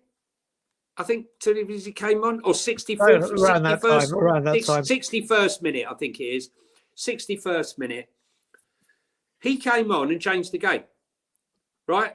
It's as simple as that, because what happened was he came through the middle, Sonny went out wide, and lo and behold, Sonny came to life. Richie, he was a nightmare. He chased every ball. He chased the keeper. He harried people. And what happens when you harry people? You're taking a couple of defenders with you when you're making those runs. He caused havoc, right? 1 goal, 1 assist. And let's be honest, it should have been 1 goal and 2 assists had Brendan Johnson not connected with that one at the end. And he set up Sonny for another one. He could have had a goal and 3 assists. He was absolutely possessed and on fire. He was on fire yesterday. I know there's a lot of people that hate Richie out there. But let me tell you guys, if you think selling Richie is the answer, if you're going to sell Richie, you've got to buy 2 strikers. You can't have one striker in this club. You think you're going to play 50 odd games and have one striker? You can't. So we keep Richie and we get another striker as backup, but you cannot get rid of him. 11 goals, 4 assists in very limited amount of games. I mean, I'm not sure of the exact amount of games and minutes he's played, but pro rata, I would say his goal ratio per minutes and his XG must be extremely good. Yesterday, Liverpool's XG was 3.22 yesterday. Ours was 1.1. And we still managed to score 2 and create all those chances. Those 8 chances that we created were literally all in the last 20 minutes, more or less. I wouldn't get rid of him. No way would I get rid of him. I just think you just got to play him out. You got to play him out. I think you touched on the Celso and Richie, so I'll quickly cover both. Then we deal Skip. Then we got Ange. Then we got Levy. Then we got questions. Paddy's still here, and Paddy's question will get answered first. The Celso, listen, I think this guy is a real talent, but the problem with it is obviously the elephant in the room is his fitness.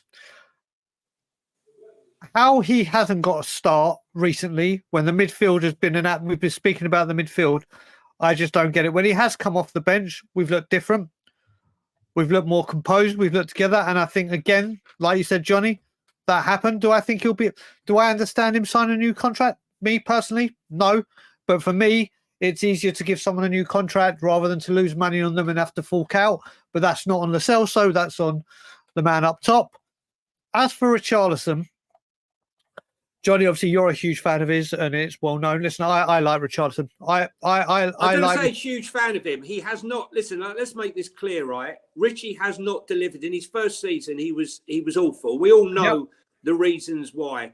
But since he's come back from the injury that he's complained about to our Spurs medical team since the World Cup, and they've ignored him, he's been a different player. And you know, we've seen a free and fit Richie. Deliver, basically. Yeah, and listen, with Richarlison, I am a fan of his. I do like him. Listen, he needs to get better. But the one thing is, and I've been saying it as well, I couldn't believe he didn't start against Arsenal. Even if he only had 60 minutes in it, I'd rather he started and came off rather than came on. And because the one thing he will do is he will not stop running. He will not stop putting defenses under pressure. He will give them, you'll know he's there. You'll know he's there. His shithousery is everything. We were a different animal when he came on. For me, he has to start against Burnley. And against the last 3. Yeah, he has to. And I will say, for me personally, I think it's his final 3 games. I think he's off, personally. Do I want him to go? No. And the reason I don't want him to go is because we've got the Kane money. Richarlison was there to be Kane's replacement. If he goes, there's 160 million. Obviously, we spent some of the Kane money, but the whole world knows we need a striker. And it's going to become a real issue. And as Paddy's mentioned, Lancashire, who has been firing in goals left, right, and centre, he's not ready. He's not ready for Premier League. We can't thrust these players in and just go, there you go. You're now doing it. They need to play and train with quality players, and Richie needs to start 3 games. Right, final player, Ollie Skip, very, very quickly, came on, made up, very impressed with Ollie Skip. But listen, there's fans already going, my God, have we found the position for Ollie Skip? Is he our new left back? Oh, don't be so, please. I was like, no, Jonny, I was like, calm down. Yeah.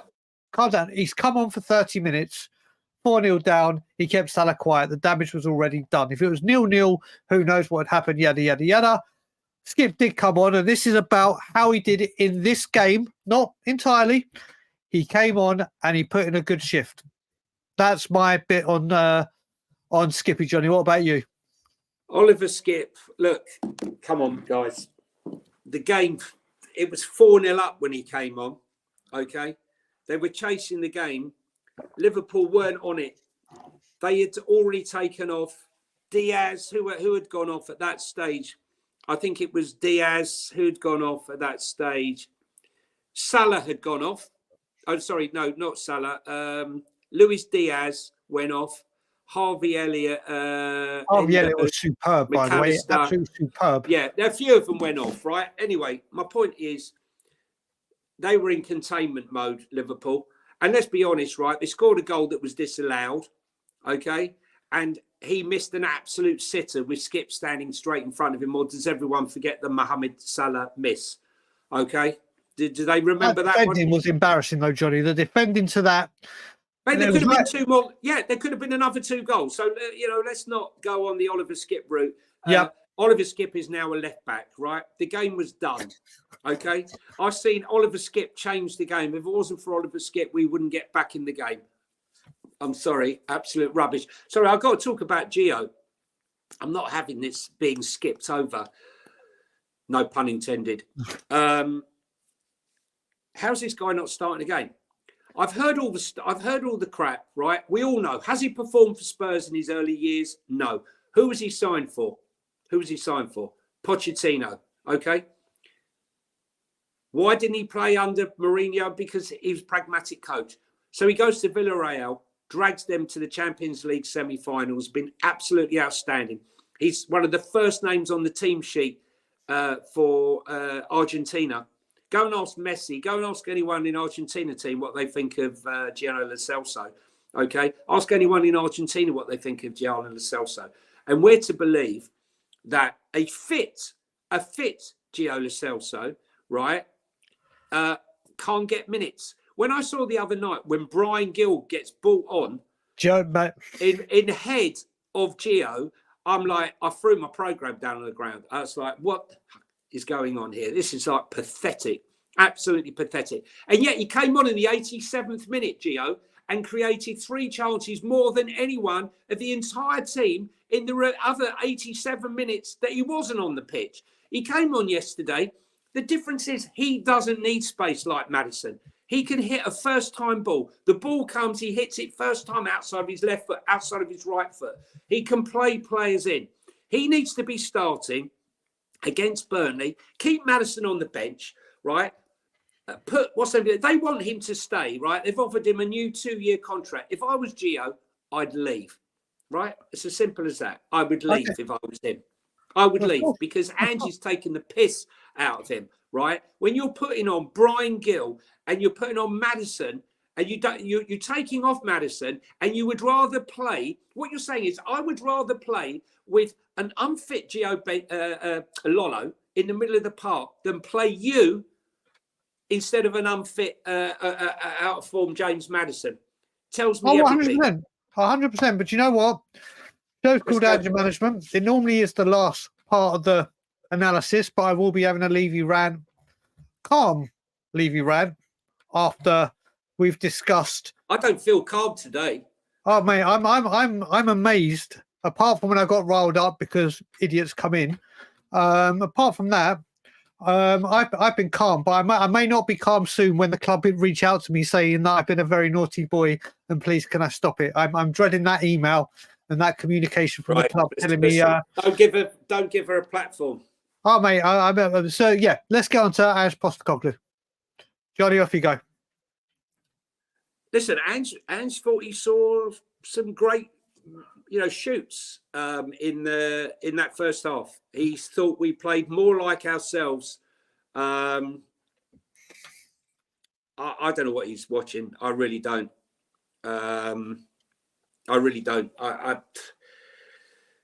If he was watching that and he was happy with that performance in the first half, 11 shots, 8 on target, not including the one that hit the bar. If it hadn't been for the saves and online clearances, it could have easily, have been 5 or 6. We would have been in a mess.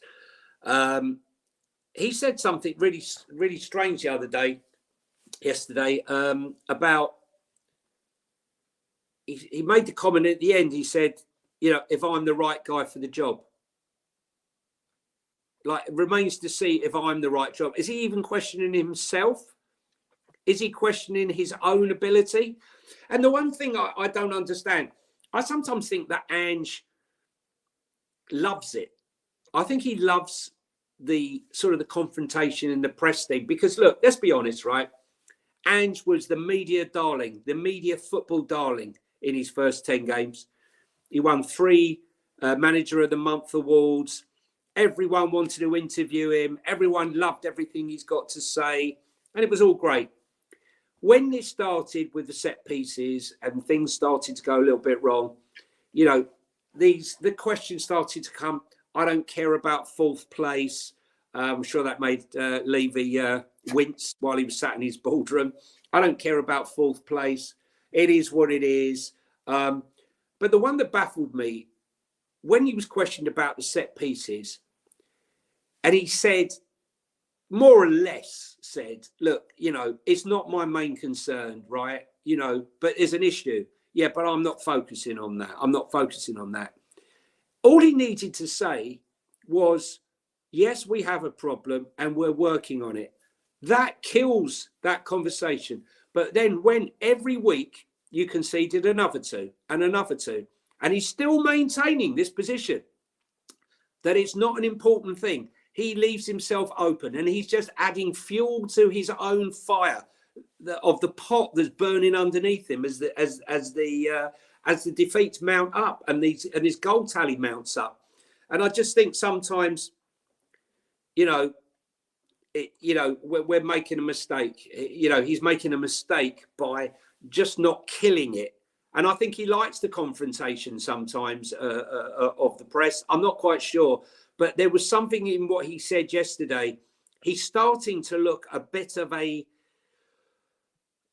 troubled manager. I think we've all seen it before. We've seen 17 managers in 23 years. We've seen that troubled look before.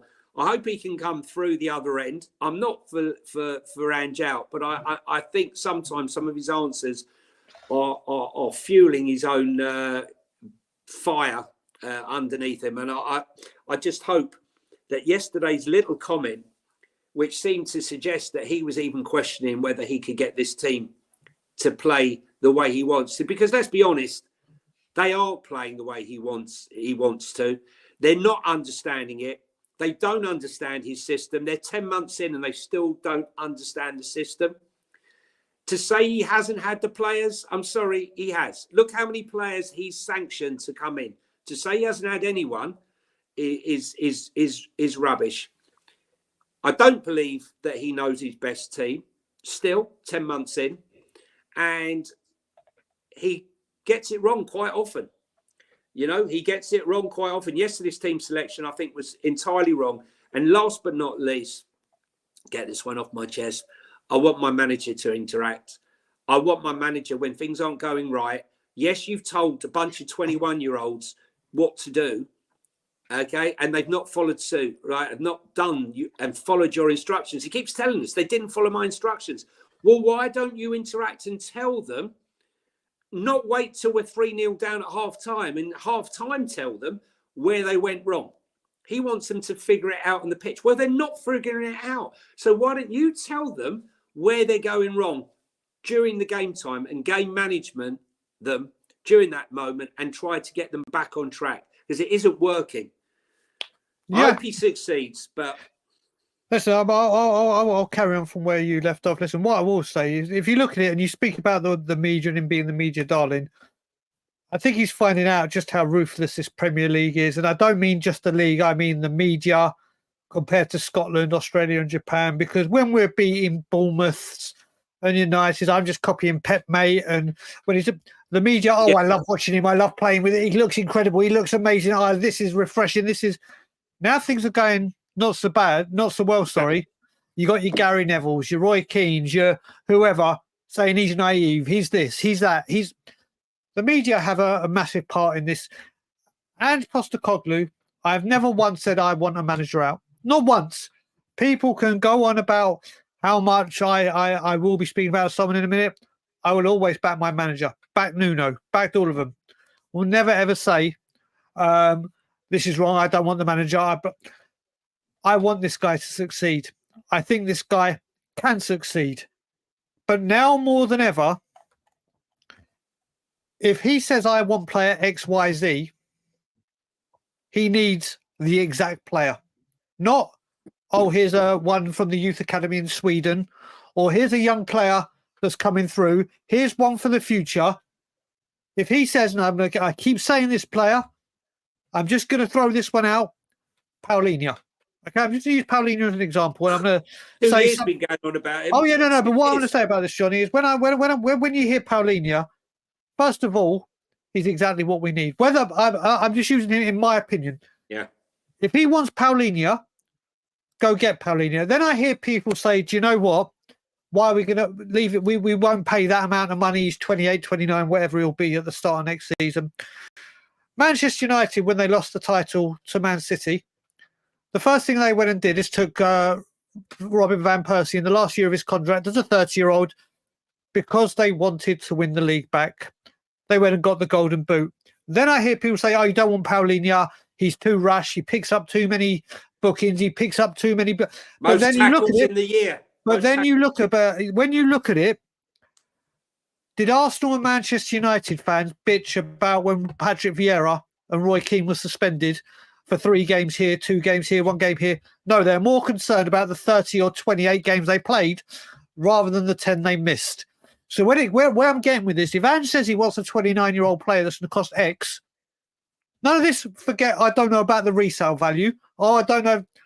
This man, I want to see Ange Postecoglou at the start of next season have his players, his exact players, and I understand he's not going to get all of them because some may be demanding too much money, wages, blah. I get that. That's not on Levy. Like when we went to, I wanted Vlahovic, but he wanted more money than Harry Kane. I was like, go away, piss off. No way should leave. He needs his exact players to play his exact system. People have said he needs 3, 4, 5, whatever windows. Let's just say the 4. This summer will be 3. To me, that works out. He's 75% of the way through what people said, given 4 windows. There should be a nucleus there. Brian, can I just ask you, just to add to you, ask you the question because you're on the subject I wanted to ask you. Ange has made it very clear he will not have a player come to this club unless he's okay. He's told everybody that, okay? Would you say that the players that he has demanded and he has brought in these 2 windows have all been an outstanding success and fit his type of play? Because I believe he signed James Madison and demanded and wanted James Madison. He got on the phone, James Madison, and told him, I really want you. And yet he's devised a system that does not suit James Madison. James Madison scored 4 goals, as we said earlier, right? Is it really suiting Brennan Johnson? Has it really suited some of the players that have been brought in? I'm just asking that question because I'm not 100% convinced that the system that he's demanding, that these players are really all adapt this system. And so what you do, if he give him 150 million, Brian, do you really believe that if you've got another 150 million pounds worth of players that none of us really, that weren't on our list of exciting players that we thought, and they didn't work, how would you feel about that? So Joe, this will lead. Joe, I'm going to ask that question. It will kind of lead into my Levy rant. So you look at it, and I started thinking yesterday. You look at the transfer window in the summer window, okay, and people will say, Joe, that's much better than we've done before. That's a really good window, potentially. But now I look back at it, and I talk about this season alone. So let's go through it. Vicario has been a success, undoubtedly. Destiny, who we signed last season, but obviously it was his first season, started off like a train on fire. Train on fire? Is that even a house on fire? Don't know why a train is on fire. Started off like a house on fire. Near the end of the season, his performances dipped drastically, and he was making errors. But don't get me wrong, potentially in the long run, fantastic signing and will go on to be a great player for this club. This season, started off brilliant, ended not so good. Van der Ven, magnificent. Then we move on to, did we sign any other defenders in the summer window? I'm talking about in the summer window. I don't think we signed another defender, did we? No. Midfield. So you got James Madison. James Madison Started off again, absolutely fantastic. Ended the season. If we were to say, has he been a success this season? I'm sorry, but I'm saying no, he hasn't been. He has not been a success this season. Started off brilliantly, but if I'm weighing it up this summer and this window and this season, not a success. Manor Solomon. Well, Lee said because of his injury that was only meant to be a few weeks, that has now gone on all season. Has that been a success? No, it hasn't. Valise. Has that been a success? If you look at it this season, well, he's out on loan, and the only thing I really remember him doing is scoring a goal against Brighton when we're getting hammered. And obviously what he did, and I give him a fuckload of credit for, against Bournemouth on New Year's Eve when he's running around like a madman with a ACL or whatever that big injury was he had. Fair play to him for that. Brennan Johnson. Has he been a success this season? Forget going forward. So you look at that window as a whole, what looked really, really promising, and oh my God, we've really done well this window. 77 million on those two. Madison and him, 77 million. As Rich just said, Ashley Phillips, who me and you have waxed lyrical about, and will be a good player, but obviously, Phillips. What has he bought? Well said, Rich. But you look at it, that's what I'm trying to get at this season. When people say, "Oh yeah, we did so well, our recruitment has got so much better," yeah, we've got some good players in, but have they delivered? Whether it's Ange's system, this is Ange's. These are look. Fabio brings them in. There are a couple that he's brought in for the academy and the likes, which are nothing to do with Ange, because Ange says we don't have anyone in their academy. Our best signing, I believe, is the one that we haven't spoken about today, and that's Bergvall, because I believe that he is going to. I believe there's something special about him. 6'2", unbelievable, both feet. I think Phil is Ange-r. I don't know if he's mentioned it. Yeah, I mean, the comment underneath it, I mean, well done, stick around, Bennett, for coming in. I don't know if you realise this, but I can't be out of anything. I'm not in. Levy's already there. I'm not trying to take him over. These comments that come out, really, they amaze me. But enough said about trolls and people that come in for stupid comments like that. But carry on, buddy. Jonny, you finished? Because I can move on to Levy. Go on, let's move on to this man. So let's get on to it, because what I will say, and it's happening again, this whole divide across the fan base is happening once again. And it's happening because of this man. Now, what I will say is, you look at it once again, like I said, it was sung at the Liverpool game. There were banners out, like you said. I know the banners will be out for the remaining 3 games of the season. Levy out probably will be chanted at the remaining games of the season. But we're here again. We are here again. And then you look at these things and people want to talk about the concerts, the F1, the finances.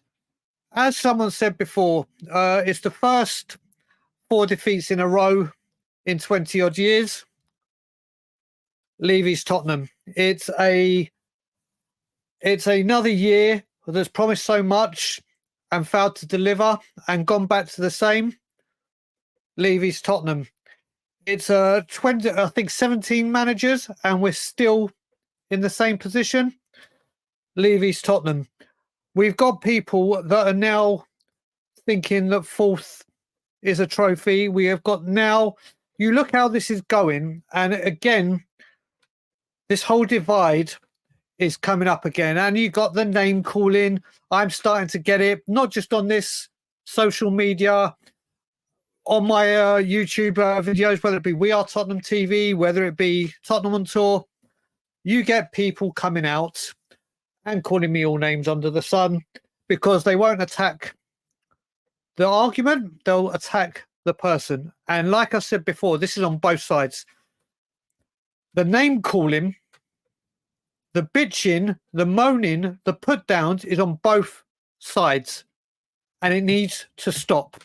And what needs to stop is people thinking everyone that uses the hashtag Levy out is part of the people that protest alongside myself, that I proudly stand by, sit by. We keep going round and round and round and round and round this whole bloody thing. And every single time you have Daniel Levy sitting there just counting the money and literally lapping it all up.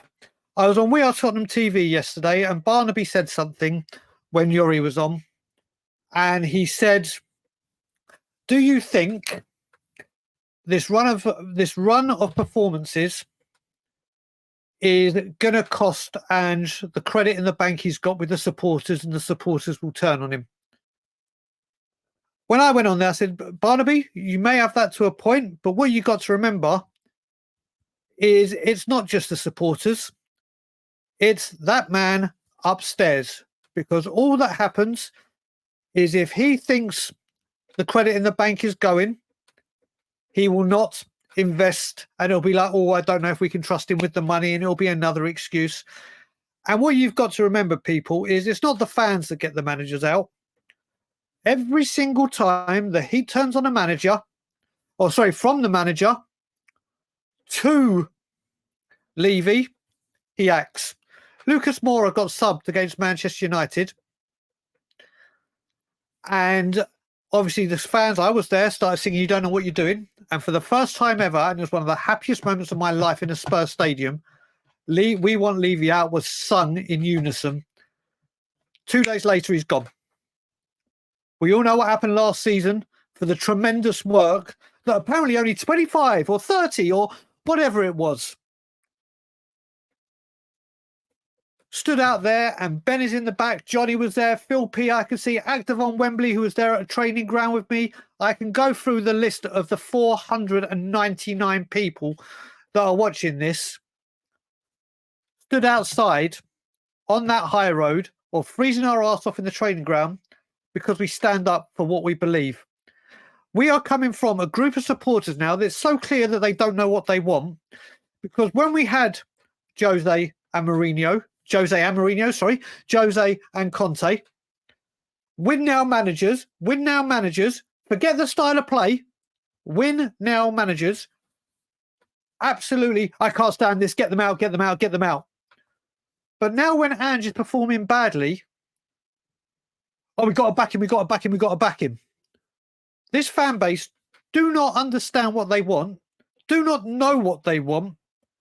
And it comes to a point where people, and I've been getting it, like I said, oh, there was 20 of you, oh, there was 30, there was 40 of you. Well, we've stood there and we'll stand there again. And we'll get into the point where it's amazing how people will bitch about the 200 that stand outside and fight and stand up for what they believe in. But when you have thousands singing it in the ground, they won't say, oh my God, there's thousands of them singing it, because it doesn't suit the narrative. As I've said, Levy Out will start again.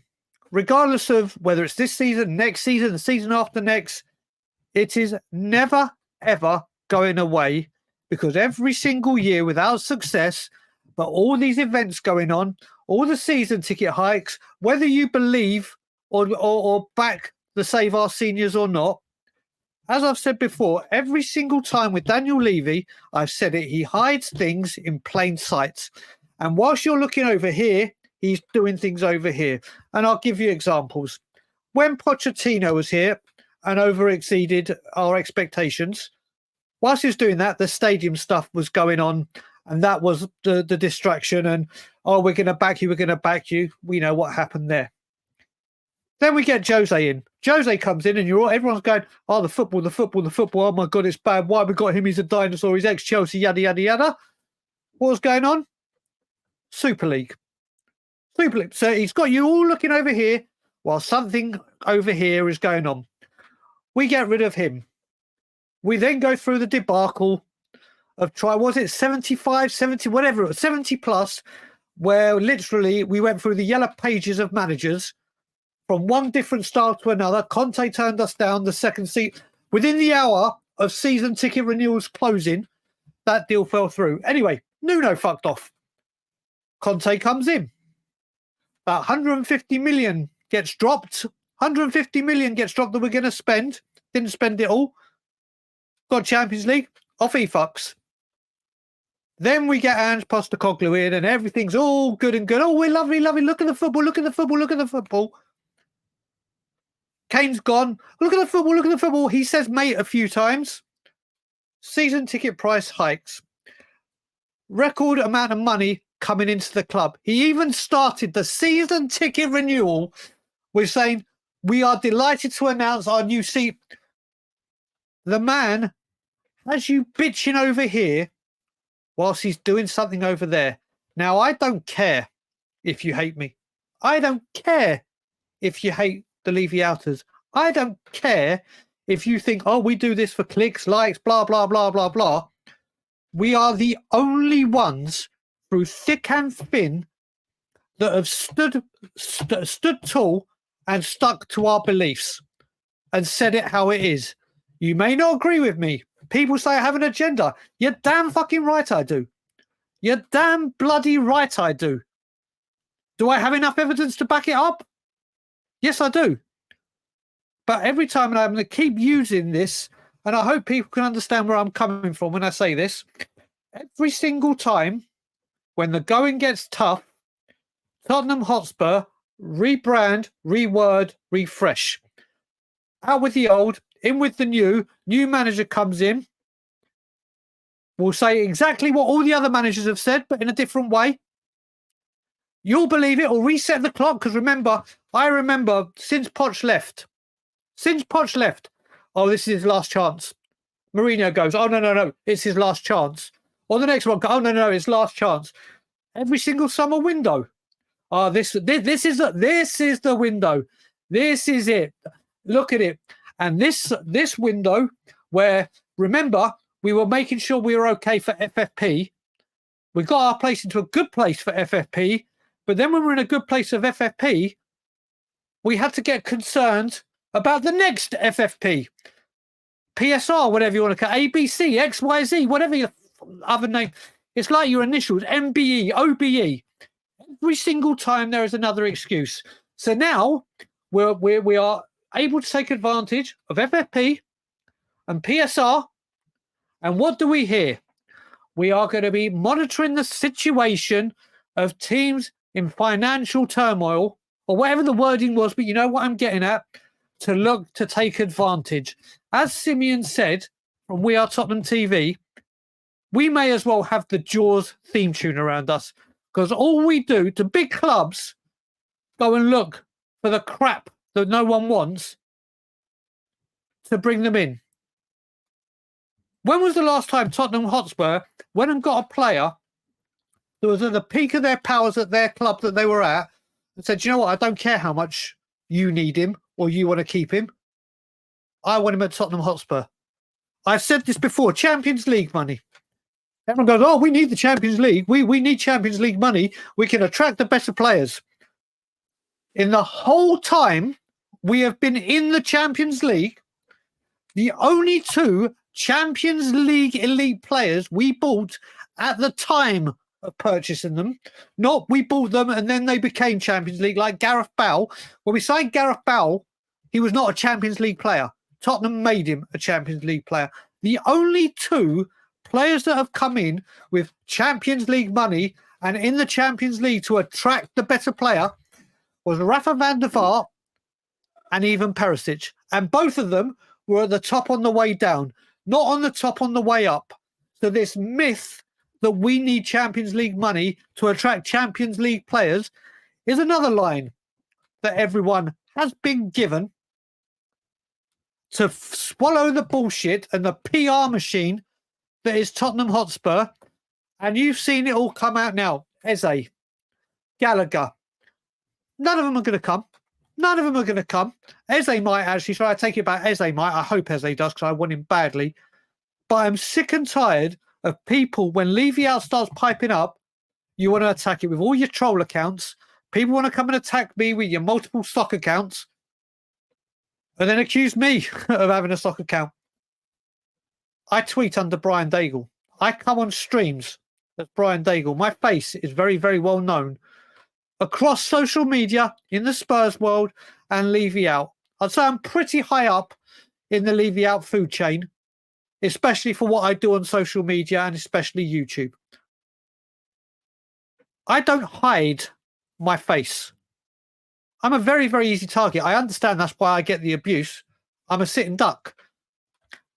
But I do not want to hear all this nonsense coming on about Levy out piping up now, because for 23 years, what has been going on is unacceptable. One trophy in 23 years is unacceptable. I got into an argument with a couple. This will be my last point, just to show how deluded some people are. A couple of weeks ago, someone tweeted, in the last 10 years at Tottenham Hotspur, we've been in 2 title races and multiple finals of competitions. Titles, you're right, we have been in 2 title races. Did we strengthen? Nope, we got weaker. But what I will say is we now live in a world where 2 finals we've been in the last 10 years, 2 out of 10 now is several. And I broke that down even further. We have been in the last 10 years, 29 cup competitions where we could have got to a final. Obviously not 30 because we weren't in Europe this season. Apparently 2 out of 29 is several. To me, and hey, I'm no genius, failing 27 times out of 29 is several. Not reaching 2 out of 29. The club is in turmoil once again within this fan base. We go into another summer with the unknown. God knows what's going to go on with players out. Who knows what's going to come in? And we go again. And this nonsense with this divide between the fans. And like I said, Levy out people. And remember, everyone that says puts the hashtag Levy out doesn't mean you protest. People have a bitch about us about having 200 people at the protest. There's thousands, tens of thousands of people that use the hashtag Levy out. But according to everyone, if they do that, they're with us. And it's absolute bollocks. People wake up and smell the coffee. We will go nowhere. And I do mean nowhere within this football club whilst this man is in charge. And Johnny, I'm going to let you speak and let Ben in. And Ben, stay with us while we do questions. I was just going to say, yesterday, obviously, there was the voices. And of course, you know, as more and more of the, you know, the results turn against us, you know, things, look, I'm slightly different to Brian. Yeah. I think Levy is a genius off the pitch. And I think he's an absolute disaster on the pitch. You know, he knew nothing about football. His family are West Ham fans. He never went to football. He doesn't understand the passion of football. And he came in, let's be honest, with his uncle to make some money. And, you know, we understand you don't know at the beginning, but a guy who's brought in 17 managers in 23 years does not signify a man who knows what he's doing. It's a man that keeps making consistent mistakes. Yeah. I'm more measured and different to Brian. Yeah. You know, I'm not a great fan of Daniel and what he's done. I'm really not. There's some things that he's done. The masterstroke of refinancing the club at 2. Oh, he's a genius. 2.3% has massively saved this club, because let me tell you, we would have been in serious trouble now with interest rates at 6%. But, you know, this club owes, I'm not sure if people realise this, £308 million on transfers. That's how much we owe, because these debts are paid over the term of the contract. So, you know, I said last year that Daniel was looking for money. He stated now he's looking for money. But the problem is, and I will say this as a counter to what Brian's saying, I'm not a fan, as I said. But even if Daniel was to go tomorrow, right, as Newcastle have found out, it ain't going to change what we're allowed to do. Because look at Newcastle. Newcastle's owners have got more money than the whole of the Premier League put together. Yet they're having to sell either Gumaresh or Isak to make FFP, because they're not generating enough money. That's the fact. This is the fact. PSR and FFP. What's happened is that they allowed Manchester City and Chelsea to put so much money into football and then came up with the rules. Which is why and how Daniel hides behind that rule, because it's a convenient rule for him to hide behind. I can't spend the money because of FFP and PSR. Now, that's the same for every club, but he hides behind it because it's convenient for him to hide behind it. But that is the fact. If we sold tomorrow to the Sultan of Brunei, one of the richest men in the world, we still can't go out and buy £100 million players at the moment because, we can if we're within the FFP. But what I'm saying is we can't go out and spend £400-500 million because obviously it's about profit. And we at the moment owe 308 million just on transfers. Forget stadium debt. So, Jonny, what I'll say to that. Sorry, you finish, brother. You finish. Yeah, no, I was just saying, look, so, I'm a fan of what he does off the pitch, but what he's done on the pitch is a disaster. It's an absolute disaster over and over and over again.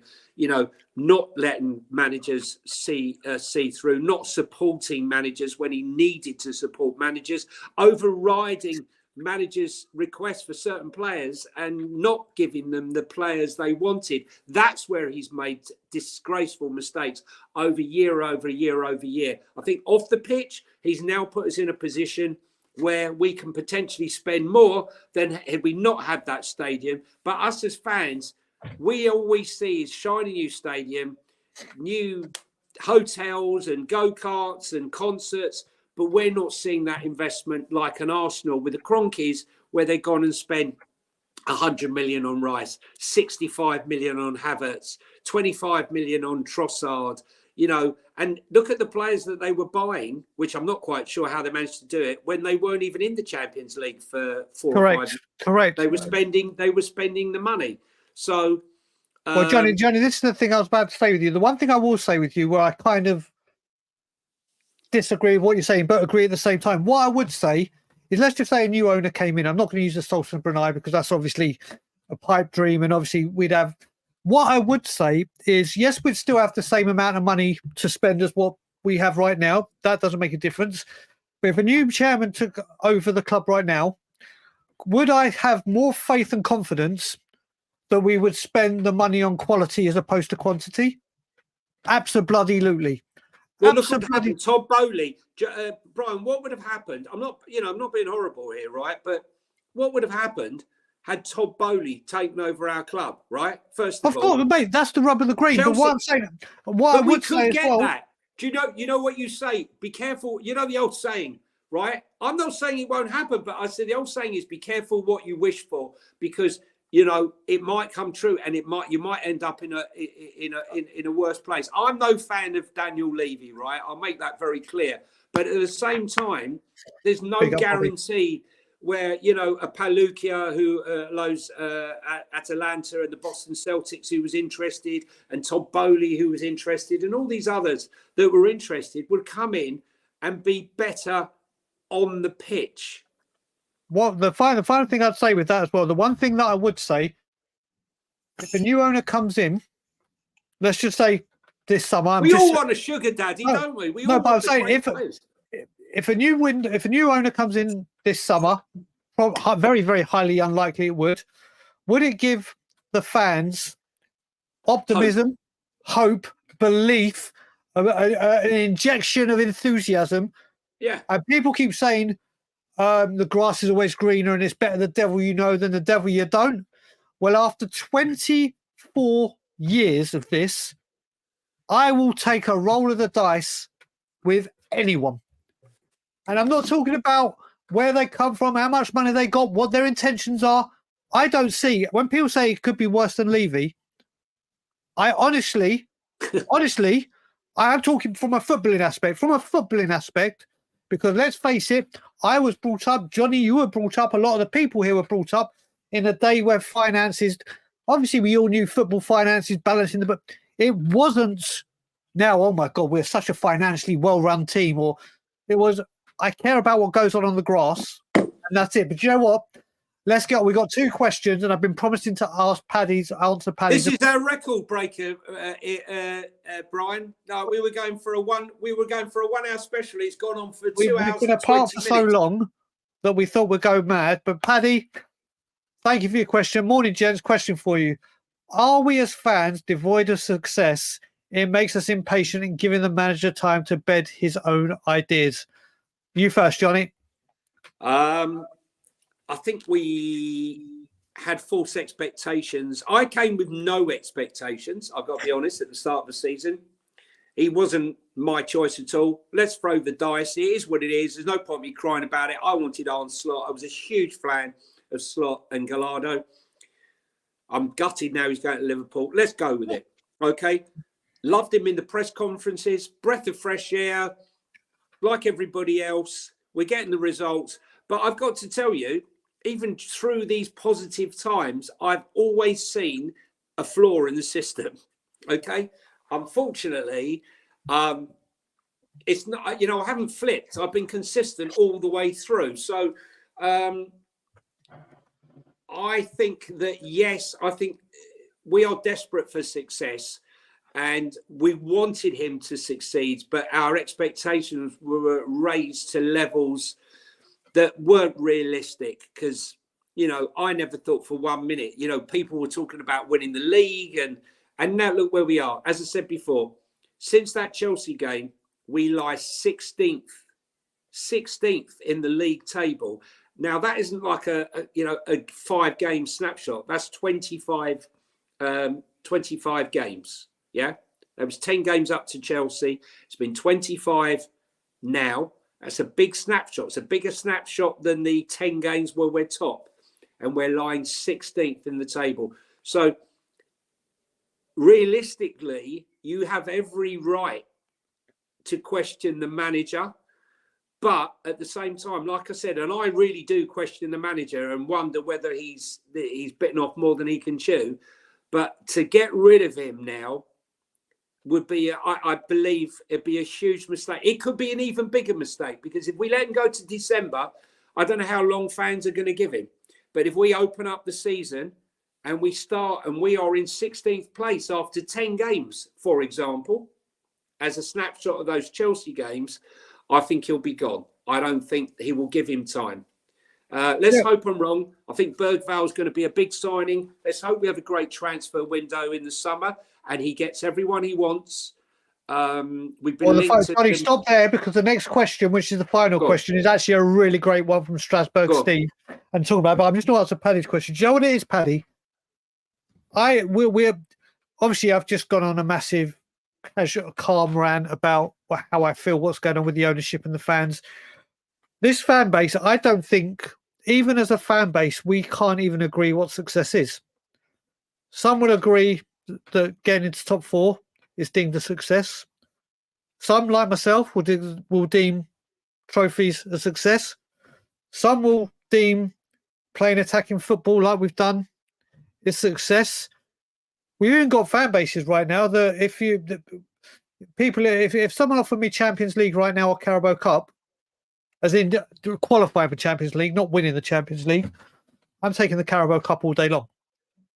If you give me, I've had this debate with fans before, and I've said, get to the Champions League and get knocked out the first round, or get out of the group stages of the Europa League, but you don't know where you're going to end up. I'm taking the Europa League. But there's so many people that are going Champions League, because you get to hear the music and the money it brings in and the players, which have just addressed. This is why I think we're so impatient, because we've got a fan base that can't agree on anything at the moment, because no one knows what success is. As I've said before, Manchester United, Manchester City, Liverpool, Arsenal, and those clubs, you ask their fans what success is, and it's silverware. That's it. They don't crave it. They demand it. We crave a trophy. We crave attacking football. We crave getting top 4. We crave, and that's it. As long as we get that little hit, that little fix like an addict. Oh, I'm okay with playing attacking football. That's all I wanted. We're not going to go anywhere. And you're right. We don't give a manager time. But what I forgot to mention on my Levy out rant is you look at the managers we've had. The only manager to see out his contract because he was given an extension is Mauricio Pochettino. Not one of the other managers have seen out their contract, have not got to the last day of their contract and said, right, that's it, we're not renewing, because he pulls the trigger. So it's not even... I was just going to say, just quickly interject there, we hear about Ange being in his first season and he needs to be given time. Well, Pochettino's been given time. And just to let you know that his mishmash of Chelsea with all the injuries have done the double over Ange this season. And if you're going to ask me who is the better coach, and you want to tell me Ange is a better coach than Pochettino, go and have a word with yourself. I know we've got bitter and twisted about Poch because he's gone to Chelsea, and I understand that. But come on, let's not forget the amazing memories I certainly have, and some of the exciting, fantastic football we played under Poch. It all ended in tears, and I think a lot of that was down to Daniel Levy not backing him, because had he backed him, I think there's a good chance that he might still be at the club and might have had a dynasty. But hey ho, I think he'll be successful at Chelsea. Jonny, the final question, and you know what? I want to get people's comments, and just to say what you reckon. You'll see the question. Just put, there you go. Let me put the question up, and then I'll say. And it's a great question from Strasbourg, Steve. Is it more important that the correct departures are made in the summer, or arrivals for Spurs? Now, everyone in the comments, and there's 494 of you still here, just simply put the word in, departures or arrivals. What do you reckon is more important for Tottenham Hotspur this summer? Jonny, you first. It's a great question. It's a great question. Look, I think, everyone complained it's the same old people bringing the club down. Well, you can't say that now. Sorry. They've gone. Right? They're gone. There's only Ben the Book Davis that's left. Everyone else has gone. Lloris, we know them all. We're the Deadwood, right? The ones that have been here for years. Ben Davis is the only one. So I think it's a very tough one. I'm really seriously worried that Ange is going to get his way. He's going to throw players out that other managers would value. Okay, I am seriously worried about that. He's going to tell, shall we pitch to someone? Woohoo! Yeah. I'm seriously worried. Obviously, incomings are very important. Bergval's going to be coming in the summer. We've got other targets. Look, I know Fabio is bringing in some of Europe's top talented young players. It's going to continue. We're going to go down that theme, and I can see us in 2-3 years having a fantastically exciting squad, hopefully with a manager to match. But in all honesty, the sales of players like Højbjerg, Brian Gill, and the likes, people chasing Richarlison out. Again, be careful what you wish for. You get rid of Richarlison, there's no guarantee. First of all, who are you going to get for 50 million? Tell me who you're going to get for 50 million. No one. That's what you're going to get. No one for 50 million. So I would keep Richie and bring in another striker, a top promising striker for 30 odd mil, 40 mil, and keep him. But I am a bit worried. I've got to admit that if Ange gets his way, throws his toys out his pram, and certain players, and we don't know who they are yet, out the club, but could be Kulu, could be Madison, could be Richarlison, could be anyone right now, could be anyone, because he said a lot of players in my squad are not the right players and they need to be moved on. Oliver Skip, there's a few, but it has to be balanced. There's no point can we sell them? Brian, can we sell them? Can we sell them? This is the kind of way I've been looking at it. It's such a great question from Strasbourg, Steve. The way I look at it, is you look at the players that we've already got out on loan that are coming back. We go through this time and time, and I've said this for the last few years. People think we have a good squad, but it's 12 to 15 players that are first team worthy, and then filler. It's just filler. And loads of them go out on loan because they haven't got a future. We can't sell them. Levy won't take a hit on them because we can't lose it. Oh God, cheers, Paddy. I'll be blocking her on Twitter shortly. Bloody hell, she don't stop, that woman. But yeah, getting back to it, the players coming out, you look at so many are in the last year of their contract, and it's whether Spurs have a clause in some of them to extend the contract for another year to hopefully get some kind of value on them.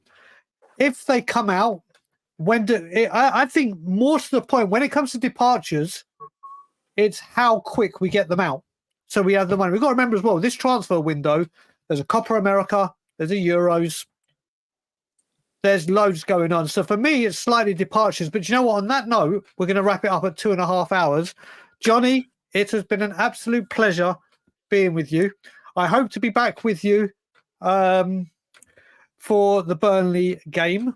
Well, we're going to have to decide how we're going to do that, Ange management, because I'm going to the ladies' final. I got to admit, my knowledge of women's or Spurs English football is very, very limited. And so, well, we'll get the coffee. The coffee will join me then. You enjoy the day where Spurs win a trophy and take that in for all of us. All of us. Well, listen, no doubt we'll lose to Man United, but I need to be there when Spurs go up to lose another cup. I'll be there. Right? Of course. So it may be me and Ben. It may be me and you. We'll sort that out. But Jonny, where can people find you? Let's get. There you go. There we go. Jonny H3232. Give me a follow on Twitter. Elon Musk has been playing with my account. I don't know what's happened. I lost about 300 last week for some reason. I've got no idea what went on. But give me a follow there. And I've tried to get my Instagram account back up running. There's a link to that. So give me a follow there if you are on Instagram. And I hope to be back next week. Also, just to mention, I'll be going to the under-21 final. I think it's Thursday. Or Thursday week. I think it's Thursday. At Fulham, we play Fulham. I think it's Thursday week, actually. I'll check for sure. But if you're around, guys, and you support the club, go and support the youngsters. They need our support as well. Go and see the latest talent. If not, I'm sure everyone will watch it on Spurs Play. But I'll be there with Billy and Ian and a few other people who go down to watch the games. So come on, you Spurs. Let's see if we can get a win. I'm not even confident we can beat Burnley, to be honest, at this rate. But who knows? I would like to finish 5th. But, let's see what happens.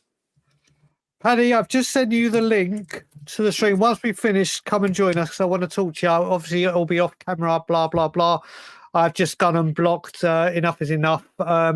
Please do, Paddy, come and join us in the back end if you got the time. All I will say to the 481 people that are still here and joined us for most of the show, thank you for joining us. I just want to say once again, thank you to Jonny for always being here whilst I've been off ill. Ben, who's in the back, Dave, that's done it. All the people that are in the chat that have been sending me messages of support because of my health and worried about me and keeping in touch with me, and also keeping the channel going whilst Dave, Ben and Jonny have been holding the fort down. This channel is nothing without you guys, and really appreciate you being there. We'll be back. I think, Ben, nod your head very quickly if you're back with Morning Brews tomorrow. Yep, Morning Brews will be back tomorrow. I will hopefully do some pre-recorded stuff during the week. What I will say once again is like, comment, share, subscribe, and let me get Ben. Have you got the exit ready? And as always, Levy out. Come on, you.